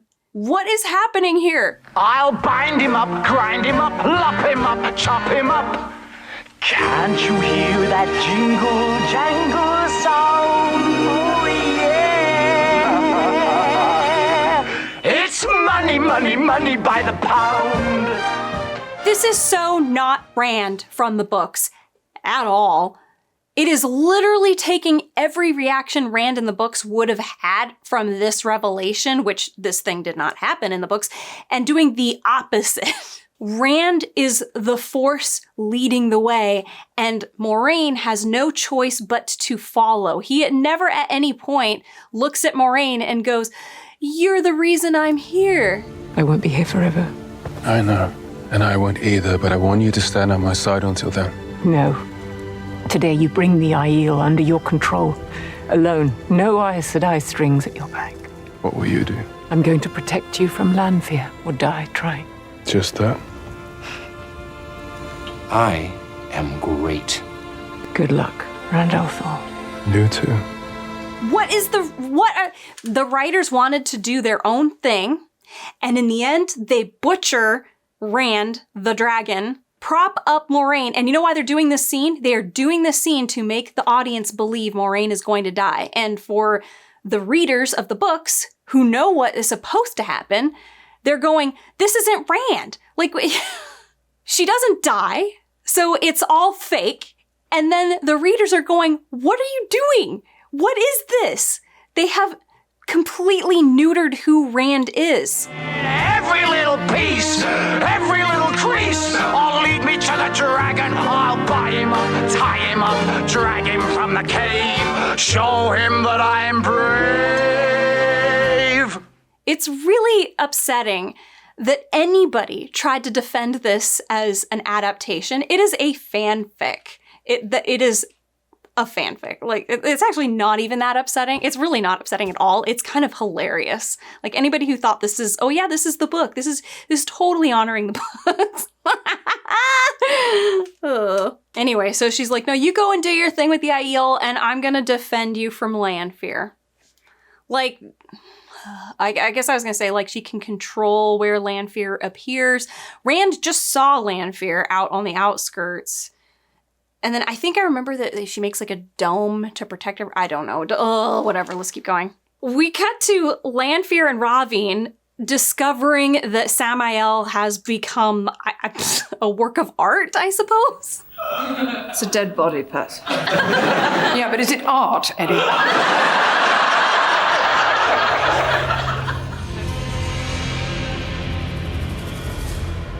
Are you mad? Well, you don't have to like it. That's not the point, darling. Well, how much did this lot set you back? Well, I just spent as much as I could, darling. It cost me hundreds of thousands of pounds. Oh, well, in that case, it's fabulous. Yeah. I told you she'd come for the weakest first. This costume that Lanfear is wearing, those shoulder fins and that cobra headdress, wow. What are you wearing, Eddie? La Croix. It's fabulous. Good, thank you. It's wild and weird. Like, up until now, her aesthetic has not been this at all. I mean, I've always enjoyed seeing all these crazy costumes. Lanfear has had some of the weirdest, though, especially when they were in the dream world. But this is not the dream world. This is the real world, supposedly. And anyway, whatever. I told you she'd come for the weakest first. Well, at least she left enough of him to recognize. You'll be next. You didn't think your special alliance would protect you from Moghedien? You've always played on all sides, Ravin. It's time for you to pick the winning one. You could stop any of the Chosen with Calendar. Or any power-wrought sword. Remember, that was the whole thing that Lan was talking about? I guess except for Rand's dad's sword, which could work sometimes, but not all the time. Oh my god. Again, I'm not gonna try and... There's no point. We never get to the Stone of Tyr in the show. But basically, yes. One of the Forsaken, not Ravine, that I recall, matter of fact, I think it was Samael, I can't remember, it was one of them, tries to take the Sword of Calendar, and Rand basically has to go and intervene. But here it's like, okay, so Lanfear is trying to convince Ravine to go get it, and somehow her telling Ravine go get it to stop the Moghedien from killing you, is enough of a hint to him that she got rejected by Rand? Because he goes, ooh, you got rejected by your little dragon again, didn't you? Or something. And she goes, you rejected my help once, and look where that got you. Where did it get him? He seems fine. I don't see that any of his plans have been thwarted. Was Samael part of his plan? I didn't really get the impression that they were really working all that much together, so I don't know, whatever. This is the last time I offer. La Croix, sweetie. I am tired of us going after each other, Lanfear. We do need to be united, so be honest. Are you actually ready to kill the Dragon Reborn? I'm ready. Again, this at no point really seemed to happen in the books. And I have read to the end of Lanfear's story because she's off the board. She and Moraine are off the board together somewhere. I really got the impression she didn't really want to kill Rand ever. She wanted him. So, I don't know, maybe she's lying here. It could always be anything, right? Anyway, it's the big meeting now at Alcair Dal. All the whatever chiefs and wise ones or whatever are there. And the Shido one is like, didn't the Dreamwalkers tell you that the Karakarn would reveal himself here or something? You're like, well, here he is. And that's when, what's his face's name? Wow, it's a Lacroix. Couladin goes, I am he who comes with the dawn. I am the Karakarn. And he takes off his bracers or whatever and shows the tattoos on his arms. And it's like Rand and Ruark were just walking up to this as this is happening. And it's like, did you guys show up late? I don't know why they did that, but whatever. More or less, these events are as they happened in the book. We'll just go through them. Is that an octopus arm with porcupine quills? How would the Aiel get a hold of an octopus? Or a porcupine for that matter? Lacroix.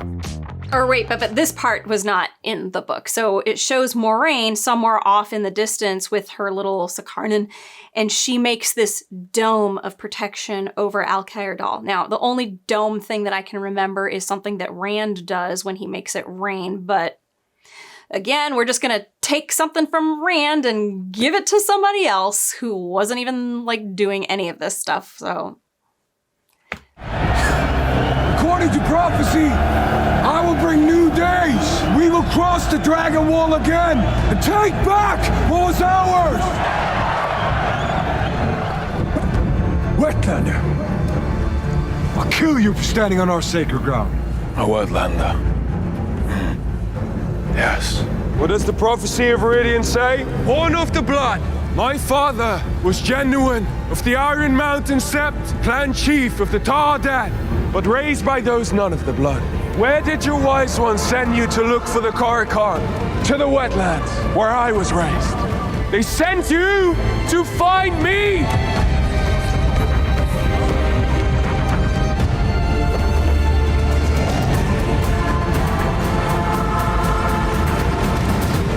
I am your Karakarn! I am your Karakarn! We cut to Moraine out in the desert, continuing to make the dome thing, channel the dome thing, and Lanfear shows up behind her and blasts her and sends her off flying into the sand. Ah!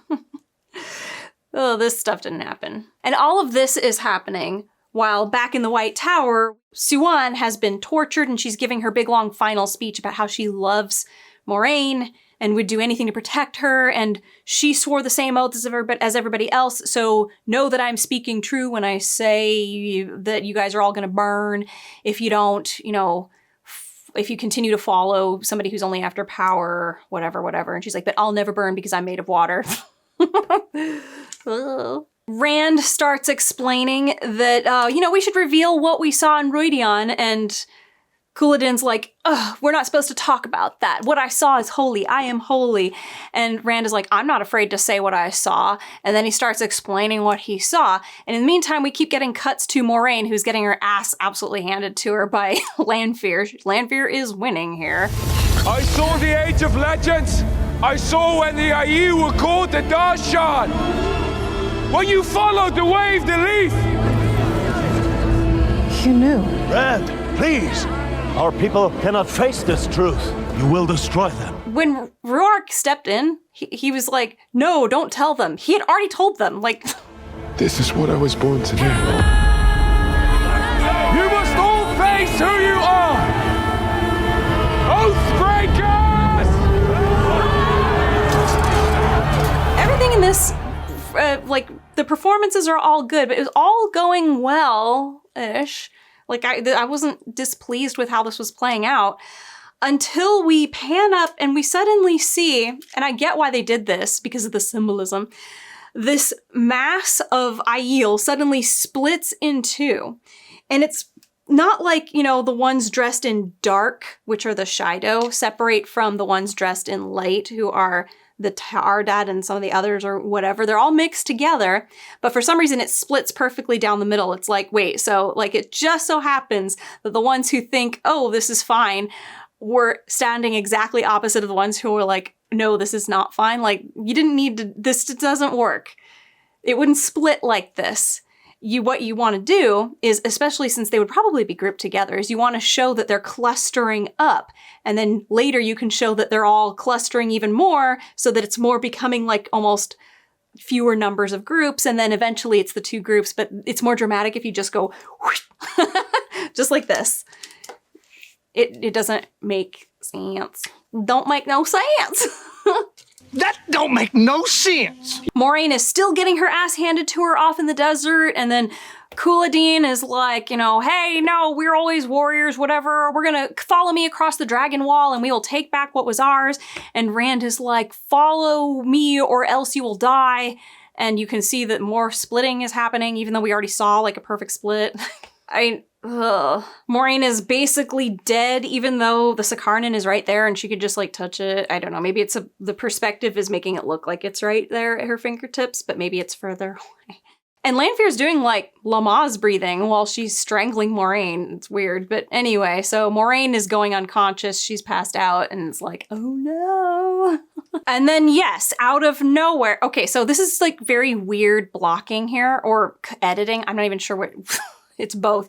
So remember, Moraine's laying unconscious with Lanfear on top of her. Then out in the middle of nowhere, we see Lan draw his sword, which remember is one of those special swords that I guess can kill the Forsaken. And he does nothing with it. The next cut is back to Moraine, who was unconscious, but she wakes up and suddenly decides to grab the Sakarnan. And then she turns around and blasts Lanfear away. What was the point of showing Lan doing this thing? He should have come and done something, and that relieves Moraine enough that then she can grab the thing. What was the point of that? And then Lan, like, dive bombs towards Lanfear, and she blocks him, and then he tries again, and she blocks him again, and he's hacking at her, but she's got a shield thing up, and then finally Moraine starts attacking again, and it's like, what? The whole point of Lan hiding out there was so that when Lanfear wasn't aware of his presence, he could attack. But the thing is he waited until she was aware of his presence, because when he dive bombs her, she's looking like right at him, like he's right there. There was no sneak attack. What happened to the sneak attack? What was the point? Oh. And how the hell does a man with a sword have any chance against a woman with the one power, and she's a Forsaken with the one power? And then how does a woman with the one power have any chance against Moraine and this Sakarnan that is supposedly so powerful that it could like move mountains, like, Anyway, at some point when Moraine is attacking Lanfear, Lan is able to slice into Lanfear's leg, and she tries to heal it and it won't heal. Like, oh my gosh, this is the power of these swords. Except that we saw that Rand's sword, when it went right through her chest, she healed from that. Oh no, I got a paper cut on my leg. It's never gonna heal. The writers forgot what happened in season 2. That's what happened here.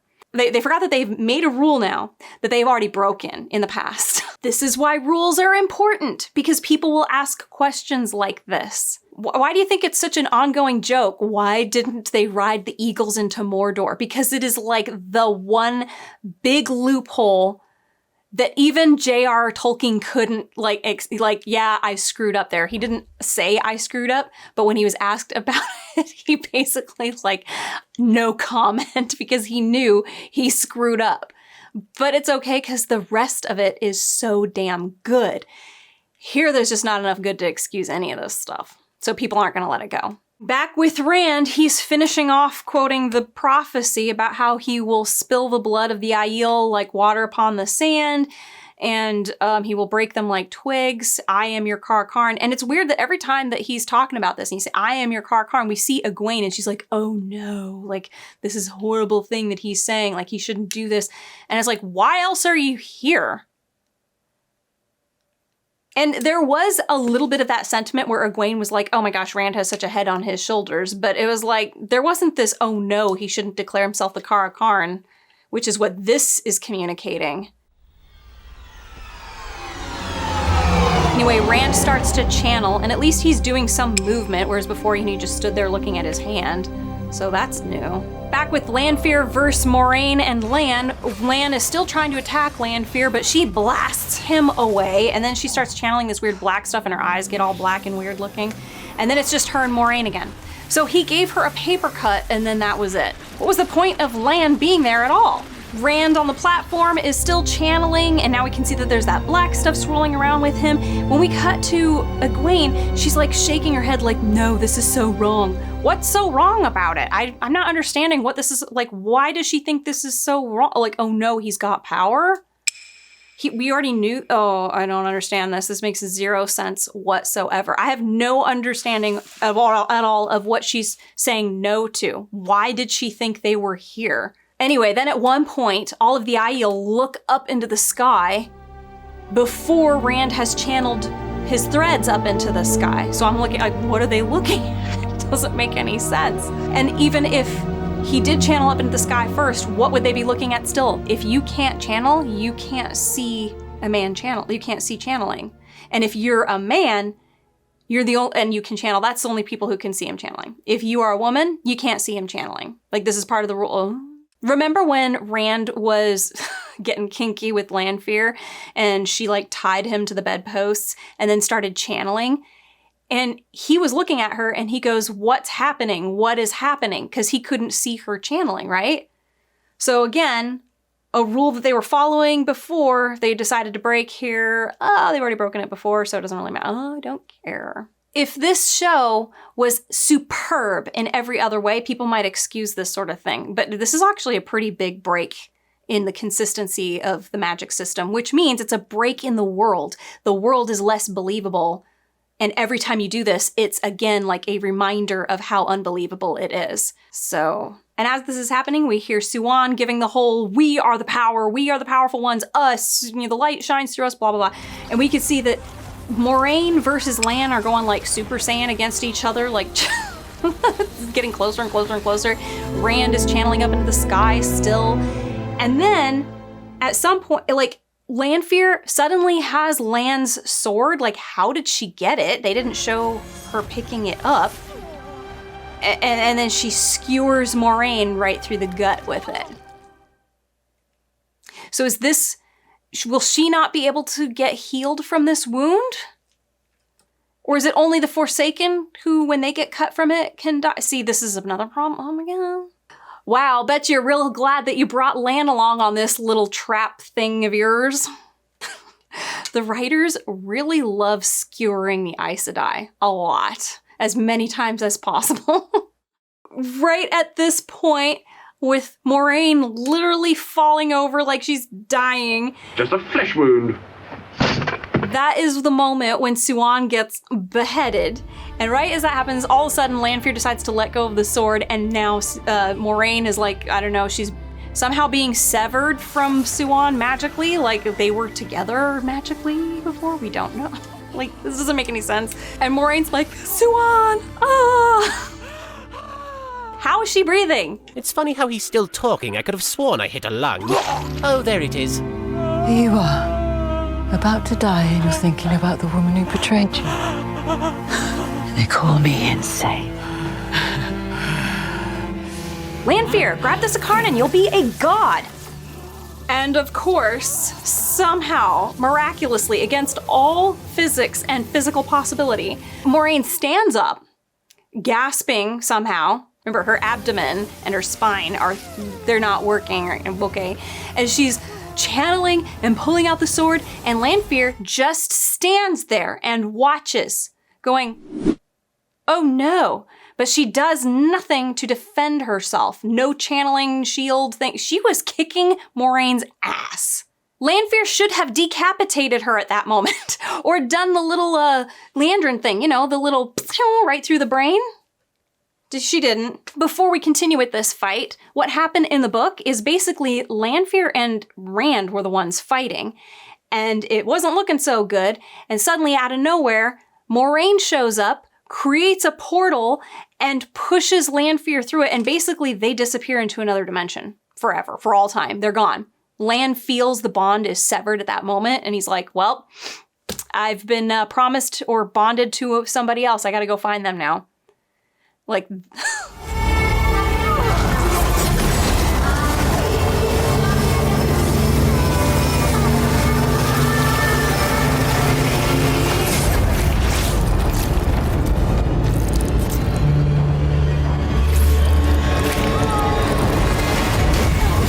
It happens so quick because if it takes too long, you'll be asking questions like, why did Lanfear just stand there and watch Moraine pull the sword out of herself, which she then proceeds to use to attack Lanfear?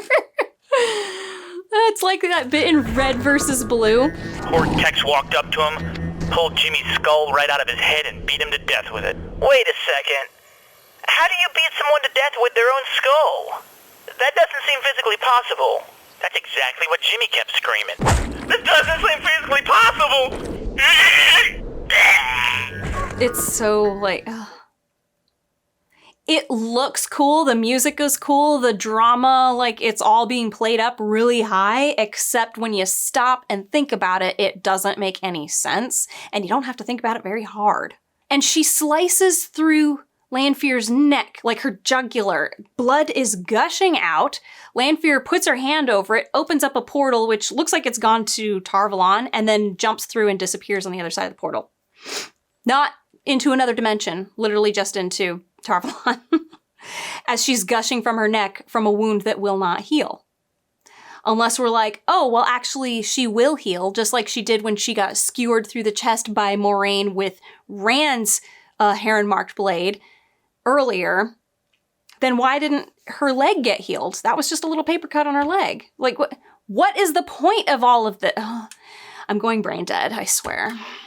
This literally is turning my brain into a hamburger, trying to understand what they're doing. Anyway, Moraine is left out in the desert without the sword through her anymore, but she puts her hand here like, ouch.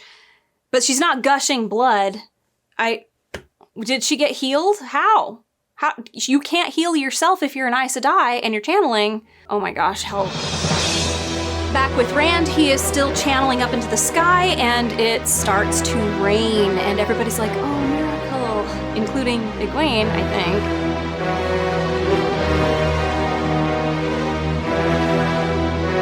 Lan finally arrives at Moraine's side and is holding her, and she should be bleeding out, dying dead, and she's just crying. Somehow she's crying, and she just goes, she's dead, it's over. Like, well, she doesn't say it's over, but I'm thinking, oh, thank God it's over.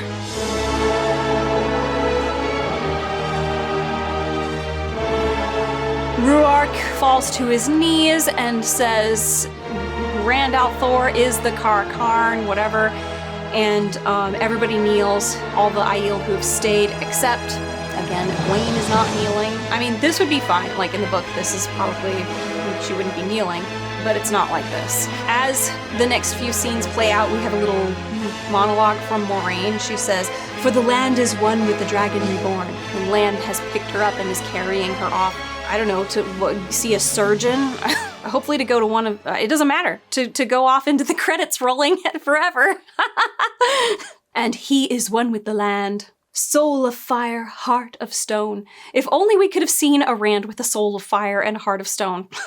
In pride, he conquers, forcing the proud to yield. When did he do that? He calls upon the mountains to yield, and the seas to give way, and the very skies to bow. Pray that the heart of stone remembers tears, and the soul of fire, love. I could break down every part of this and question what the hell is being referenced here. Like, wasn't he just crying his eyes out in the previous episode? When, you know, the little girl, when he slaughtered the little girl. And then we get Egwene calling down to him, Rand, let go, please. And he looks back at her, expressionless, and he's not letting go. How would she even know he's still channeling? I guess because in the show, women can see men channeling and men can see women channeling, I guess. Like, that's the explanation.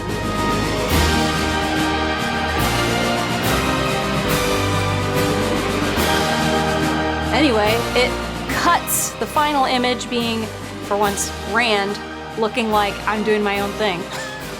And that's the end of the show. It's over forever. Oh my gosh. This was a fan fiction. where they got a crap ton of money and said, I can do whatever the hell I want with this story now. And then they did, and they still somehow got a crap ton of money, I'm sure, for all this that they did. Like, I do keep thinking of that song from Pete's Dragon. It is the perfect anthem for the writers and the producers of this butchering of especially Rand the character and the entire Wheel of Time show, like story, I mean, because yeah, that's what they did. But you know, money, somehow this meant money, even though the viewership was way down. It's money, money, money by the money, money, money by the pound. Money by the money, money, money by the pound. Money, money by the money, money, money. But whatever, I'm done. I am finally done. I am so happy. I mean, I've got another like 30 hours of editing in, to do of this video, but whatever, at least it's the last one. It has been not really fun, but also kind of hilarious to do this. And I hope that y'all enjoyed. And I will keep people posted on my reading and how that goes. Probably more in the Discord than anywhere else. But I mean, I will be reading, so I want to finish this. I'm one of those people who, like, when I start something, I cannot stop until I've finished it, which is why my next series is going to be finishing Avatar: The Last Airbender. I know a lot of my Wheel of Time people didn't watch my Avatar: The Last Airbender videos, but like, I love the original animation, so I am going to finish analyzing the live action adaptation that just came out. I got sick and was unable to do so, but we're going to get back on it. I want to finish it and then get into season 2, where I do think that the Netflix show has a chance to really turn it up a notch. And I kept saying this at the beginning of season 1, that I didn't expect season 1 to be spectacular, just that I wanted it to be as solid of a faithful adaptation as possible. And they did pretty much that. There were changes, but nothing destroyed it. And I'm like, okay, good. Now season 2, this is where things get good. So let's see it. Anyway, I went on about that too long. This is the end. So live long and prosper, folks. If you had fun, please like, subscribe, and comment. Even if it's just with an emoji, it's totally free for you. For me, I don't know, it'll do something. Otherwise, if you're feeling generous and you have the means, check out my Patreon, Ko-fi, or hit the money heart thanks button down below. That's it, folks. That dragon doesn't belong to anybody. He's fair game and he's gonna be ours. We'll bind him up, grind him up, lop him up, chop him up. Can't you hear that jingle jangle song? Oh yeah! It's money, money, money by the pound.